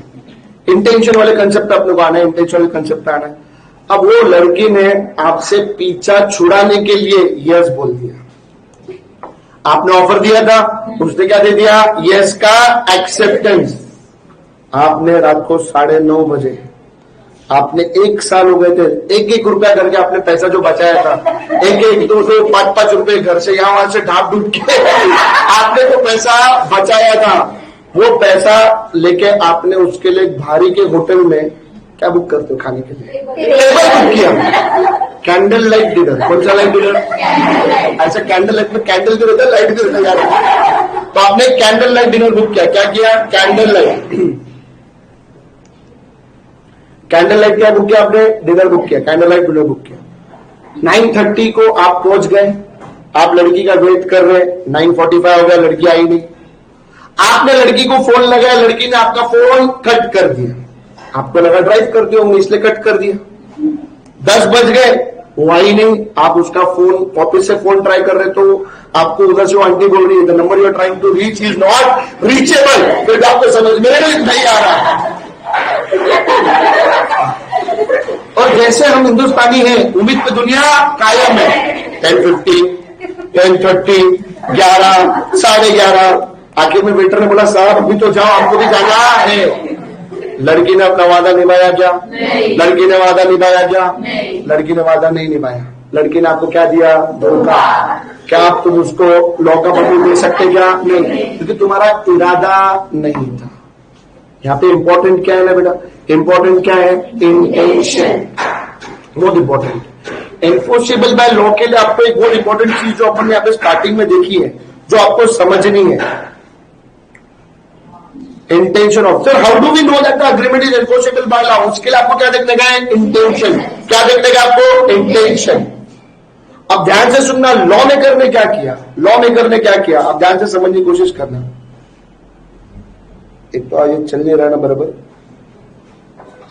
मेरे साथ चीटिंग कर रहे हो। लॉ मेकर ने क्या किया? लॉ का बंबू देखिए ना, सिंपल है, there is no intention.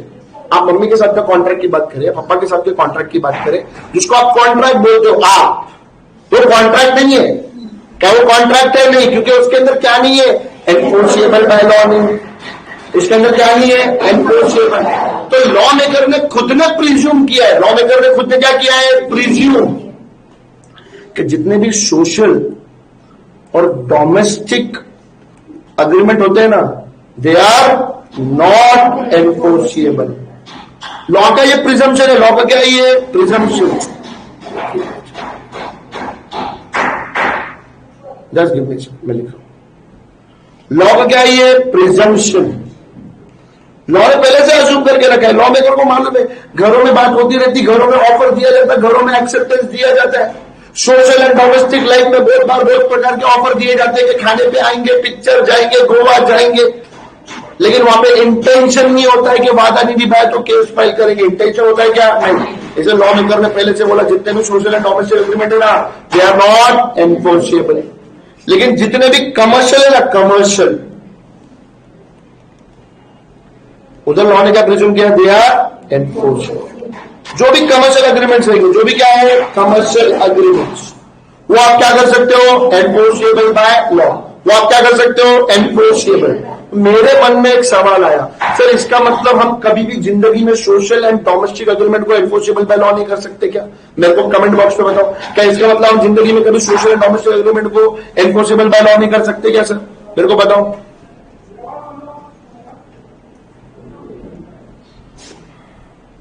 Comment box में बताओ, चलो जल्दी बच्चा।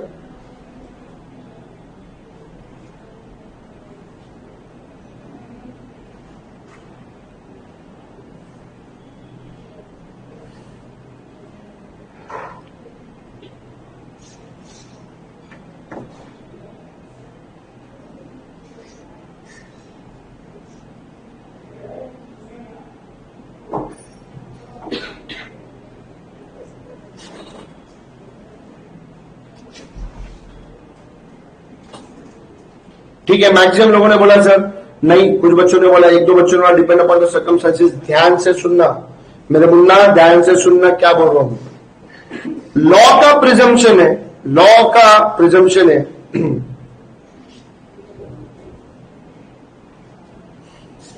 लॉ का प्रिजम, एक मिनट, क्या है ये? तो क्या लिखा हुआ बेटा? नहीं होता, इम्प्रूव कर दे तो मैं वो आपको बता रहा, बुक में लिखा हुआ है ना बेटा, social and domestic agreement are not enforceable by law, because law का क्या है? वो प्रिजम्पशन। वो तो मैं आपको बता रहा, वो तो लॉ का क्या है बेटा? प्रिजम्पशन। लॉ का क्या है? प्रिजम्पशन। लेकिन ध्यान से सुनो, अगर आपको social and domestic agreement enforceable करना है तो आपको आपका इंटेंशन दिखाना पड़ेगा। लॉ ने प्रिज्यूम करा हुआ है, लॉ ने बोला कि जनरली कि बाबा सोशल एंड डोमेस्टिक एग्रीमेंट के अंदर क्या नहीं होता है? क्या नहीं होता है? एनफोर्सेबल नहीं होता है, क्योंकि वहां पे लोगों का इरादा नहीं। लेकिन अगर आपका इरादा है तो आप उसको एनफोर्सेबल कर सकते हो। लेकिन एग्जाम के हिसाब से social and domestic agreement enforceable by law है क्या? नहीं। Social and domestic agreement enforceable by law है क्या? नहीं।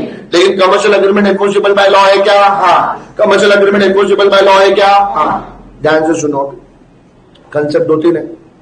पहले हम लोग यहाँ पे एक हमारी केस स्टडी करेंगे इस बुक में से हमारी।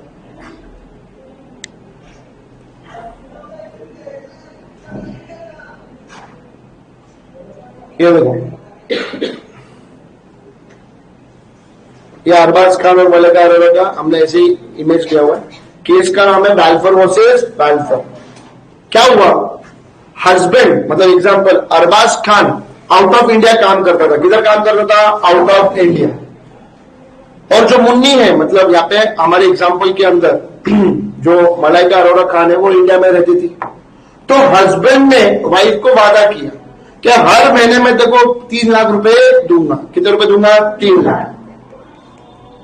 क्योंकि मैं आउट ऑफ इंडिया हूं, तो इंडिया में देखो रहने के लिए घर खर्च में कितने रुपए दूंगा? 3 लाख। उनका ऑफर एक्सेप्टेंस हो गया, दोनों के बीच में क्या बन गया? एक प्रकार का agreement, offer acceptance, social agreement है। कौन सा एग्रीमेंट है? सोशल। हस्बैंड को बाद में पता चला कि मुन्नी क्या हो चुकी है? बदनाम। मतलब उसका क्या चल रहा है? अफेयर। क्या चल रहा है उसका? अफेयर। वो क्या नाम है उस हीरो का? अर्जुन कपूर के साथ उसका क्या चल रहा है? अफेयर, इलीगल रिलेशनशिप, नाजायज संबंध। मुन्नी क्या हो गई? हमारी बदनाम हो गई। क्या हो गई? बदनाम। तो अरबाज खान ने 3 लाख रुपए देने से मना कर दिया, क्या मुन्नी अरबाज खान से वो 3 लाख रुपए एनफोर्स करा सकती क्या? The answer is no, because it is a social agreement, because it is a social agreement. याद रखना, ये भूलना मत, ये अपने अपने ग्रंथ में है। जितने भी बच्चे यहाँ पे वो लोग एग्जाम्पल देख सकते हैं। क्या बॉस, यहाँ पे अरबाज खान हमने यहाँ पे लिखा हुआ भी है पूरे इसमें, Arbaaz agreed to pay his wife Munni certain amount as maintenance every month while he was abroad. Arbaz failed to pay the promised amount. Munni sued him for recovery of the amount. Here in this case, Munni could not recover as it was a social agreement and the parties did not intend to create any legal relationship. The parties did not intend to create any legal relationship. ये case का नाम है welfare versus welfare, case का नाम है welfare versus, case का नाम याद रखने की आपको जरूरत नहीं है, केस का नाम आपको याद रखने की जरूरत नहीं है। ये कंसेप्ट है, ये कंसेप्ट जो हम लोगों ने किया। आगे कंसेप्ट पे चलते हैं हम। तो यहाँ पे सर मेरे को समझ में आई 2-3 चीजें कि sir social and domestic agreement enforceable by law नहीं होता। Sir social and domestic agreement enforceable by law नहीं होता, लेकिन commercial agreement enforceable by law होता है। सर मेरे मन में एक सवाल आया, सर मेरे मन में सवाल आया सर, अग्रीमेंट ये वर्ड बड़ा है क्या कॉन्ट्रैक्ट ये वर्ड बड़ा है? अग्रीमेंट बड़ा रहेगा क्या कॉन्ट्रैक्ट बड़ा रहेगा? अग्रीमेंट, अग्रीमेंट एक बड़ी चीज है, कॉन्ट्रैक्ट उसका पार्ट है। अग्रीमेंट एक बड़ी चीज है, कॉन्ट्रैक्ट उसका पार्ट है। मेरे मन में एक सवाल आया सर, क्या Indian contract act covers all the agreements? क्या Indian contract act will cover all the agreements? Answer is no. क्या Indian contract act social and domestic agreement cover करता क्या? नहीं। क्या Indian contract act social and domestic agreement cover करता क्या? नहीं। Indian Contract Act covers only those agreements which are enforceable by law. It does not cover social and domestic agreement. इसका मतलब agreement बड़ा है और कॉन्ट्रैक्ट क्या है रे बाबा? छोटा। अग्रीमेंट बड़ा है और कॉन्ट्रैक्ट क्या है? छोटा। यहां पे ध्यान देना।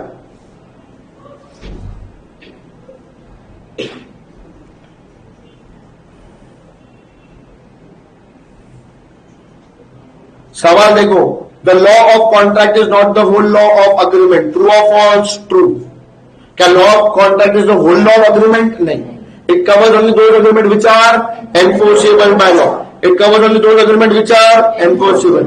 ऑल कॉन्ट्रैक्ट्स आर अग्रीमेंट, ये आपको याद रखने का है, but all agreements are not contract. Of course ना, कॉन्ट्रैक्ट के लिए पहले अग्रीमेंट होना जरूरी है, तब जाके वो क्या बनेगा? कॉन्ट्रैक्ट। लेकिन क्या हर एक अग्रीमेंट कॉन्ट्रैक्ट में तब्दील होता है क्या? नहीं। जैसे सोशल एंड डोमेस्टिक एग्रीमेंट होते हैं क्या? नहीं।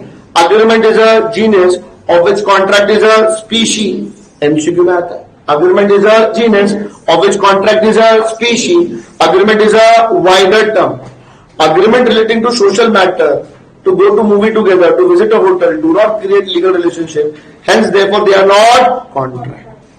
Agreement which create legal obligation turns into contract. तो इसका मतलब सर इंडियन कॉन्ट्रैक्ट एक्ट कौन सा अग्रीमेंट कवर करता? वो अग्रीमेंट जो एनफोर्सेबल बाय लॉ, वो अग्रीमेंट जो एनफोर्सेबल बाय लॉ। समझ में आया क्या? समझ में आया क्या?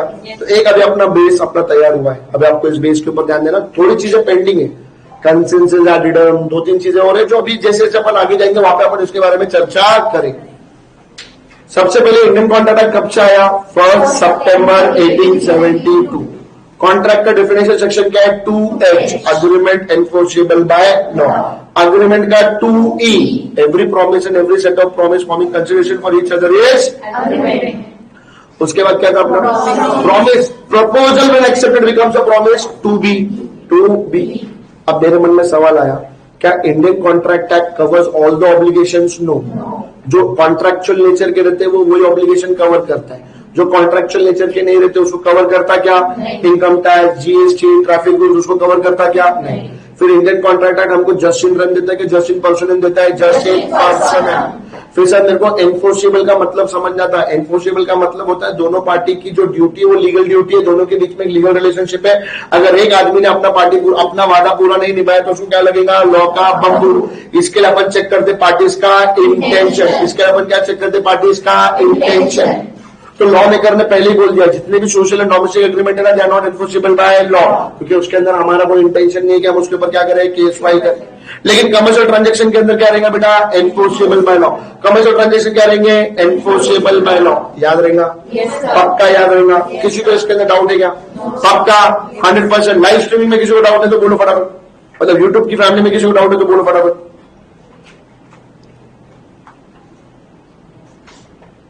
हमने एमसीक्यू के पॉइंट कर रहे हैं बेटा, किसके पॉइंट कर रहे हैं? एमसीक्यू के।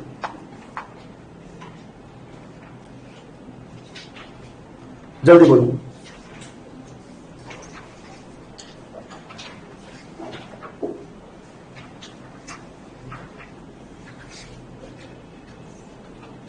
सोहन तू यहां पे क्या कर रहा है? इंटर का स्टूडेंट है ना? क्या बोल रहा तू? Google drive student? हाँ, पढ़ाई करने का। क्लास और 10-15 मिनट चलेंगे बेटा, क्लास और 10-15 मिनट चलेगी, क्योंकि एक बेस आपका तैयार हो गया। उसके बाद फिर हम लोग फटाफट रिवीजन मोड पे जा सकते हैं।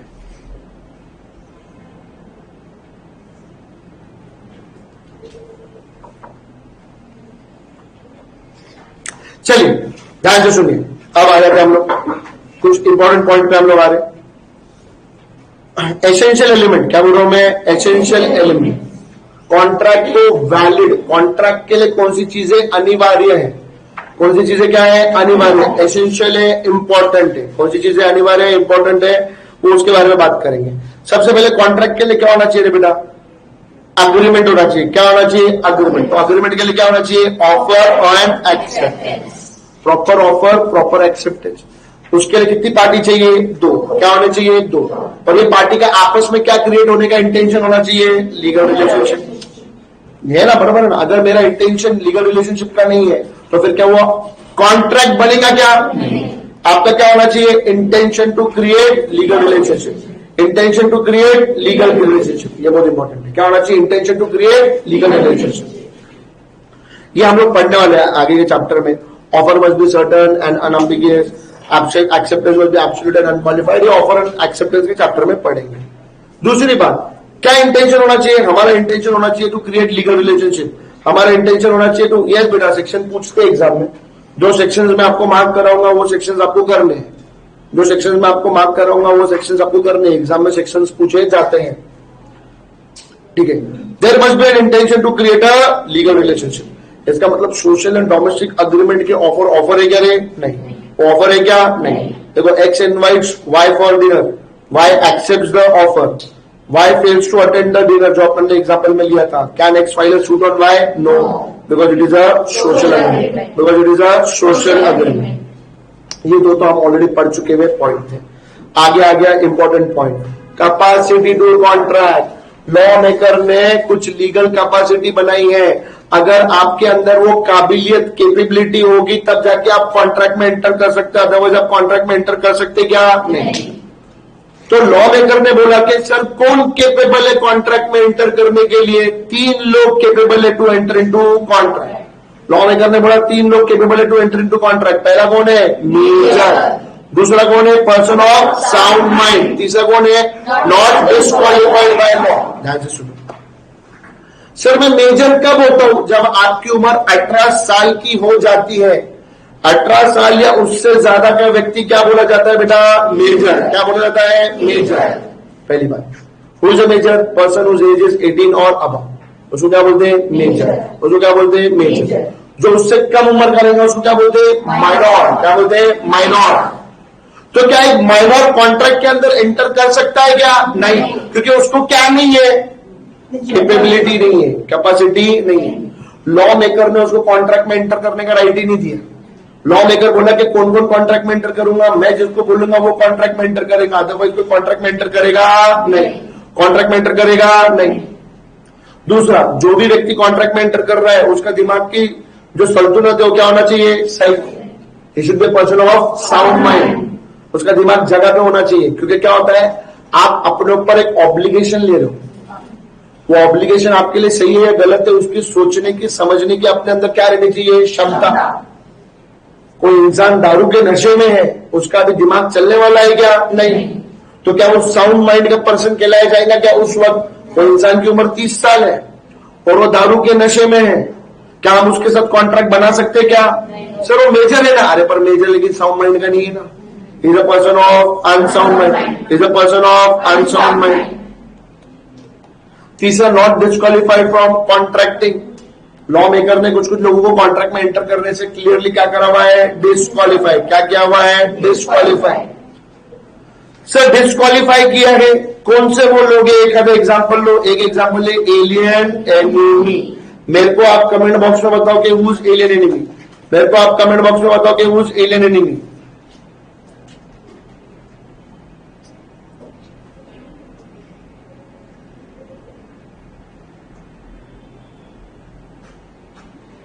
ये बोलो ना, ऐसा मत करो। Who is alien enemy sir? Sorry, China, Pakistan. Modi ये तो नाराज चल रहे हैं बच्चे। अरे एलियन एनिमी का मतलब बोला मैंने, ऐसा मत करो। एलियन एनिमी का मतलब बताओ। हाँ, दुश्मन देश, ये अपना एक आइटम रहेगा।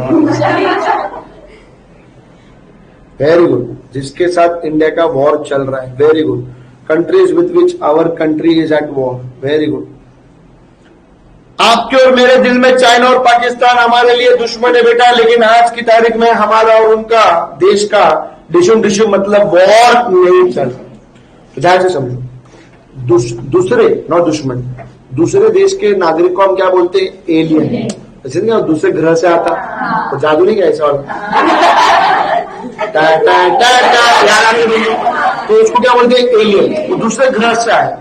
दूसरे कंट्री के व्यक्ति को क्या बोलते हैं, एलियन। क्या बोलते हैं, एलियन।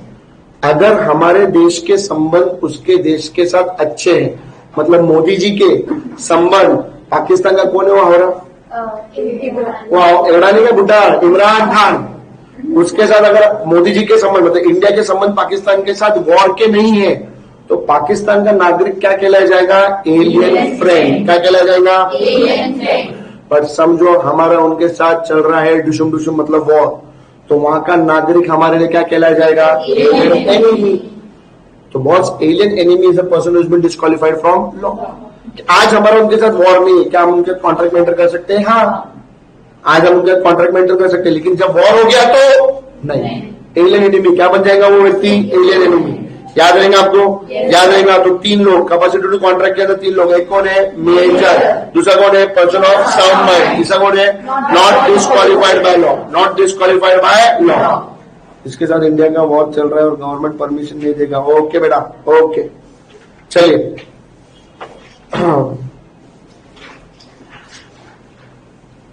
आज का लास्ट पॉइंट, आज का लास्ट पॉइंट। कल ये चैप्टर हम खत्म करेंगे, है ना, और उसके बाद हम इसके एमसीक्यूज लेंगे एमटीपी के अंदर से, है ना, कंप्लीटली। ध्यान देना अभी आप इसका। आज का लास्ट पॉइंट क्या है सर, कॉन्ट्रैक्ट में एंटर करने के लिए ना एक चीज बहुत अनिवार्य है, जिसको हम बोलते हैं consent.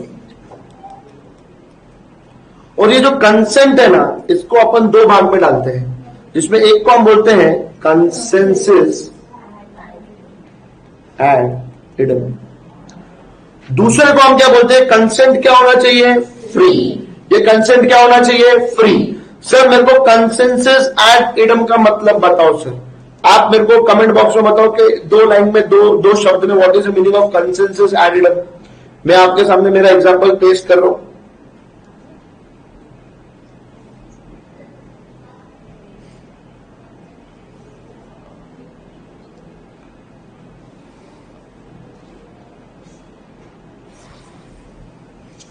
Meeting of mind sir, very very very good. Meeting of mind, very very very good, very good बेटा, very good. Sir meeting of mind को बोलते हैं sir consensus and idem. Sir meeting of mind को बोलते हैं consensus and idem. Very very very good. Same thing in same sense, very good very good. चलिए, तो मेरे लिए काम आसान है क्योंकि आपको कुछ चीजें पता है, तो वेरी वेरी वेरी गुड। ध्यान दो अभी यहाँ पे। कंसेंसस एंड इडम का मतलब क्या होता है sir, both the party should agree upon the same thing in the same sense. उनका क्या रहना चाहिए, मीटिंग ऑफ माइंड। ये देखिए, हमने एग्जांपल हमारे इसमें लेके रखा हुआ है बुक के अंदर। ये देवसेना, ये कौन है, बाहुबली मूवी का सीन है। किसका सीन है, बाहुबली। ये देवसेना नहीं, ये देवसेना तो नहीं है, ये राजमाता है। सॉरी, ये कौन है, राजमाता। ये किधर वो आइटम आई है, ये कौन है, देवसेना। ये कौन है, बाहुबली। ये बाहुबली हीरो। ये कटप्पा और ये हमारा विलन। राजमाता शादी का रिश्ता ऑफर देती है, ऑफर शादी का रिश्ता किसके लिए? भल्लाल देव, विलन के लिए। बोलते कि Devsena should get married with the villain Bhallala Deva, Devsena should get married with the villain Bhallala Deva. ये हमारा जो कटप्पा मामा है ना, ये हावड़े को क्या लगता है शादी का रिश्ता किसके लिए आया? रिश्ता आया, ऑफर है, ऑफर है। इस हावड़े को लगता है रिश्ता किसके लिए आया? बाहुबली। इसके भी मन में तो वही चल रहा है, इसके मन में कुछ अलग ही चल रहा है। दोनों सोच रहे कि बाबा रिश्ता किसके लिए आया है? बाहुबली के। बिकॉज ऑफ दैट शादी का जो प्रपोजल है उसको वो क्या कर लेते? एक्सेप्ट। क्या कर लेते? एक्सेप्ट। और फिर इनके बीच में देखिए एक्सेप्ट कर लिया। जो हीरोइन है उसने शादी का प्रपोजल क्या इंटेंशन से एक्सेप्ट किया? बाहुबली। और जिन्होंने जिस पार्टी ने शादी का रिश्ता भेजा उसके हिसाब से किसके लिए भेजा था? किसके लिए भेजा था? भल्लाल। फिर आपको पिक्चर अगर थोड़ी बहुत याद रहेगी, पिक्चर में क्या होता है जब उसको वो उठा के लेके जाता है बाहुबली, तो उसको सभा में रखते, फिर वो दोनों हीरोइन लोग का आपस में झगड़ा होता, कन्फ्रंटेशन, भाचाभाची। उसके बाद वो बोलती ठीक है जाओ अपने हस्बैंड के पास जाके खड़े हो जाओ। वो किसके पास जाके खड़ी होती रहती? बाहुबली। उधर गुस्सा आता उसको, बोले शर्म नहीं आती क्या? बोले तुम्हारा हस्बैंड कौन है? भल्लाल देव। वो बोलती हाउरी मेरा हस्बैंड कौन है? मेरा हस्बैंड कौन है? कटप्पा, सॉरी बाहुबली। कौन है? बाहुबली। कौन है? Baahubali. Understand. Both the party offer शादी का है, ऑफर किसका है? शादी। पर क्या both the party are agreeing upon the same thing in the same sense? Heroine के हिसाब से शादी का रिश्ता बाहुबली के लिए है, विलन जो राजमाता के हिसाब से शादी का रिश्ता किसके लिए है? तो यहाँ पे कंसेंसस एड इडम नहीं है, मीटिंग ऑफ माइंड्स।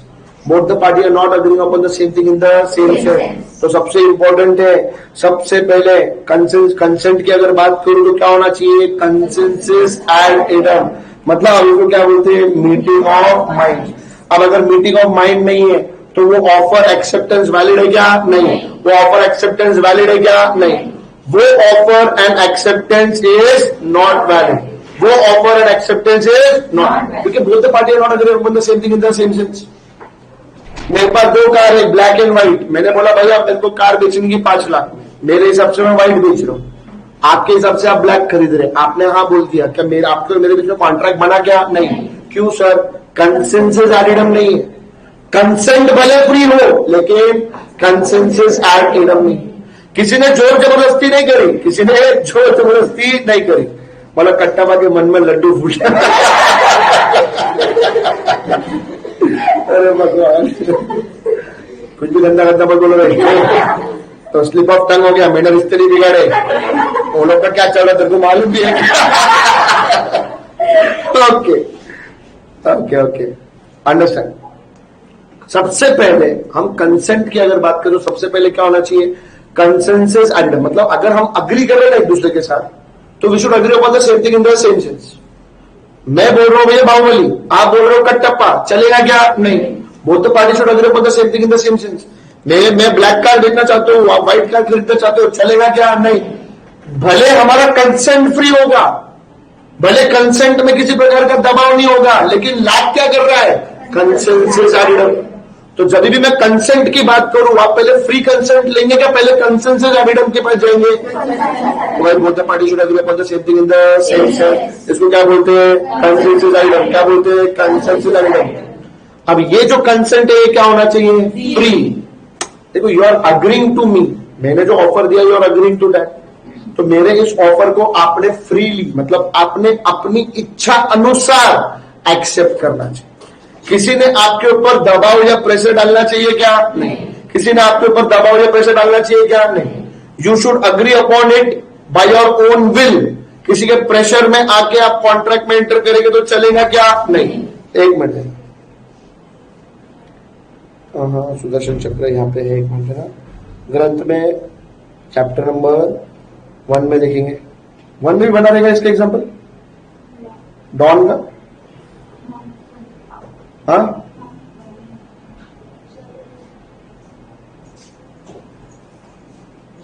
ये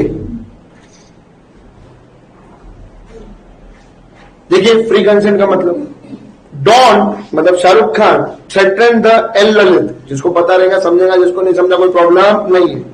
if he Lalit L Lalit does not lend him 2 lakhs and L Lalit agreed to do it. मतलब उसको क्या बोला रे बेटा 2 लाख रुपए दे तो तेरे को उड़ा देंगे, तेरे को बंदूक लेके बैठा है, चुपचाप क्या दे 2 लाख. अब उस डर में, उस प्रेशर में उसने क्या दे दिया 2 लाख रुपए दे दिए.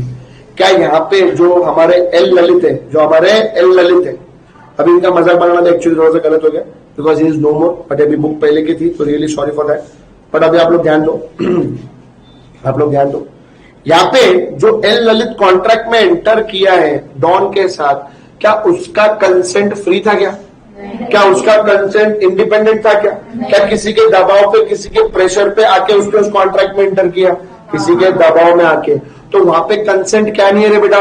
फ्री. क्या नहीं है? फ्री. तो ये कंसेंट क्रिएट हुआ है बाय कोर्शन. कोर्शन क्या रहता है भाई? दबाव दिया, फिजिकल प्रेशर, सर पे बंदूक रख दिया. Threatening to commit an act which is forbidden by law. Detaining और threatening to unlawfully detaining somebody's property which is forbidden by law. वो अपन लॉ में पढ़ेंगे. Threat to commit suicide is also treated as coercion. भैया यहाँ पे जो व्यक्ति ने कॉन्ट्रैक्ट में आने के लिए अपना कंसेंट दिया है वो फ्री नहीं है, जबरदस्ती में. किसमें? जबरदस्ती. तो ये इसको क्या बोलते हैं? Consent is not free. Consent is not free. एक लास्ट एग्जांपल देखिए हमारे तेजस सर, ये कौन है स्कूल के? इसको छोड़ूंगा नहीं, स्कूल के प्रिंसिपल. क्या है? ये सर यही खड़े. सर आपका एग्जाम्पल अच्छा वाला है. स्कूल के क्या? ये प्रिंसिपल. और ये मेरे नन्हे बालक, मेरे प्यारे बच्चे. अब ये बच्चे लोगों ने स्कूल का मतलब कॉलेज का ये नहीं कंप्लीट किया हुआ. अटेंडेंस नहीं, कॉलेज वाले नाटक करते हैं 75% attendance, 75% attendance, no hall ticket, ऐसा देखो नाटक करते हैं. अब ये एक बच्चा तेजस सर के पास पहुंच गया, सर को बोला कि सर मेरा अटेंडेंस कंप्लीट नहीं है, आप मुझे हॉल टिकट दे दो, आप मुझे हॉल टिकट दे दो. तेजस सर ने इस मौके का फायदा उठाया. सर ने बोला कि तेरे पास जो आईफोन है वो तू मुझे क्या कर 10,000 रुपए में बेच. आईफोन 13 देखो कैसे आते हैं. यहां भी अकाउंट में प्रॉफिट चल रहा है. बोला आईफोन क्या कर, मुझे कितने रुपए में दे दे? 10,000 में. कितने में दे दे? 10,000. ये बच्चे के पास, बेचारे के पास कोई ऑप्शन था क्या? ये बच्चे ने मजबूरी में अपना, कितने का आता है आईफोन? 10 लाख, 1.25 लाख में, लाख रुपए का फोन उस बच्चे ने, नन्हे बालक ने कितने रुपए में दे दिया सर को? 10,000. कितने में दे दिया? 10,000. बाद में देखो शाम को ये नन्हा बालक घर में रो रहा है. तो सर मजे में, हाँ बालक रो रहा है. बालक ने अपने पिताजी को कन्फ्रंट कर दिया. बोले डैड मेरे से गलती हो गई है, मैंने स्कूल में अटेंडेंस बराबर नहीं रखा था, जिसके वजह से मैं प्रिंसिपल के पास गया. प्रिंसिपल ने बोला कि तेरा फोन अगर तू मेरे को 10,000 में बेचेगा तो मैं तेरे को हॉल टिकट दे दूंगा. तो मैंने प्रिंसिपल को 10,000 में मेरा फोन बेच दिया. तो dad I am really sorry. ये बात सुनते ही उसके डैड खुश हो गए. वो हंस रहे हैं, खुश हो रहे हैं, एकदम खुश. बोले क्या बेटा है? My product is a very good product, it is not a buy. मेरा बच्चा बहुत अच्छा है, मेरा बच्चा बहुत अच्छा है. ठीक है. तो सर ये क्यों हंस रहे थे? इनको कोई दौरा वोरा पड़ा क्या? नहीं, उसकी कहानी आप यहाँ पे समझेंगे. शाम को तेजस सर ने मेरे को बुलाया, मैंने फोन खरीदा. बोला तू मेरा फोन? हाँ मैंने कौन सा फोन खरीदा? आईफोन. कौन सा फोन खरीदा? IPhone. I have purchased iPhone. वाह दिखा भाई. मतलब मैं फोन को देख रहा है, शक्ल को देख रहा. मैंने फोन को 2 मिनट चेक किया. मैंने बोला कितने में लिया? अभी सर को तो झूठ बोलना था मेरे को. नथिंग. मेरे ऐसे गरीब आदमी को झूठ बोलता है. बोले कितने में लिया? 1 लाख. बोला साले चाइना का फोन है वो, 5,000 रुपए का फोन है. तेरे को किसने चूना लगाया? उसने चूना लगाया. ध्यान से सुनो. ये कारण था कि इसके पापा यहाँ पे हंस रहे थे. इसके पापा बोले वेरी गुड बेटा, और 10 फोन लाता, लोगों को 10,000 में बेच दे. ध्यान से सुनो. ये अपन मॉडेबल कॉन्ट्रैक्ट में भी पढ़ने वाले. ठीक है. ये एग्जाम्पल याद रखना जो कल हम मॉडेबल कॉन्ट्रैक्ट में जाएंगे. यहाँ पे इस बच्चे ने जो कंसेंट दिया था इनिशियली, क्या उसका कंसेंट फ्री था क्या? नहीं. उसका कंसेंट फ्री था क्या? नहीं. उसका कंसेंट एक प्रेशर में था, एक दबाव में था. उसका कंसेंट एक प्रेशर में था, एक दबाव में था. तो यहाँ पे कंसेंट क्या होना चाहिए बेटा? फ्री होना चाहिए. कंसेंट क्या होना चाहिए? फ्री होना चाहिए. तो 1 मिनट देना मेरे को जरा. किधर कह रहे?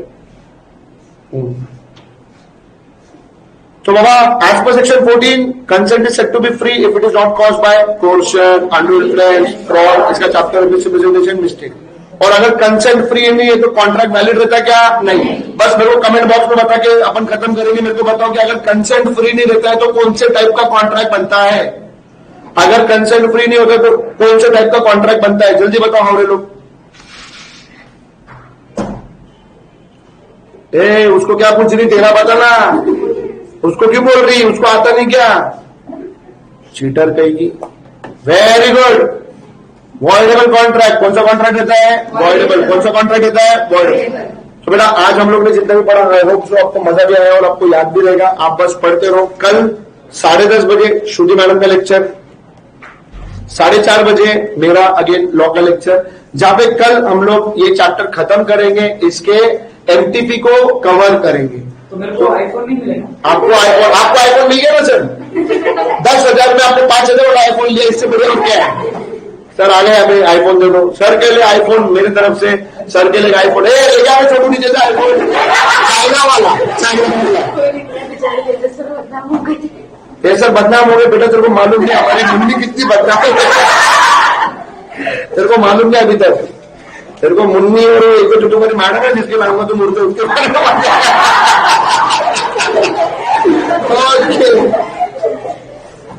सॉवरेन मतलब इंडिपेंडेंट रहता है बेटा। सॉवरेन का मतलब इंडिपेंडेंट रहता है ना? और is the meaning of sovereign, किस कंटेक्स्ट में आप बात करते हो वो चीज रहती है।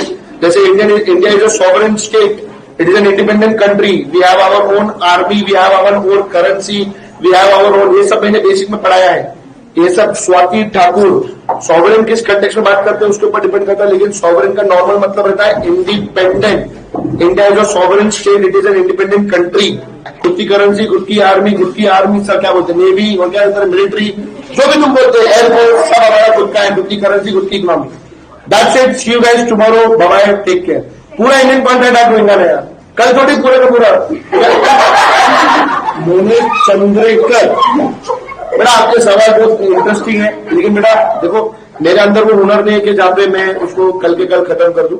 कल पहला चैप्टर खत्म होगा। क्या खत्म होगा? पहला chapter. Okay okay, bye bye bye bye, see you, bye, take care, bye bye bye bye bye.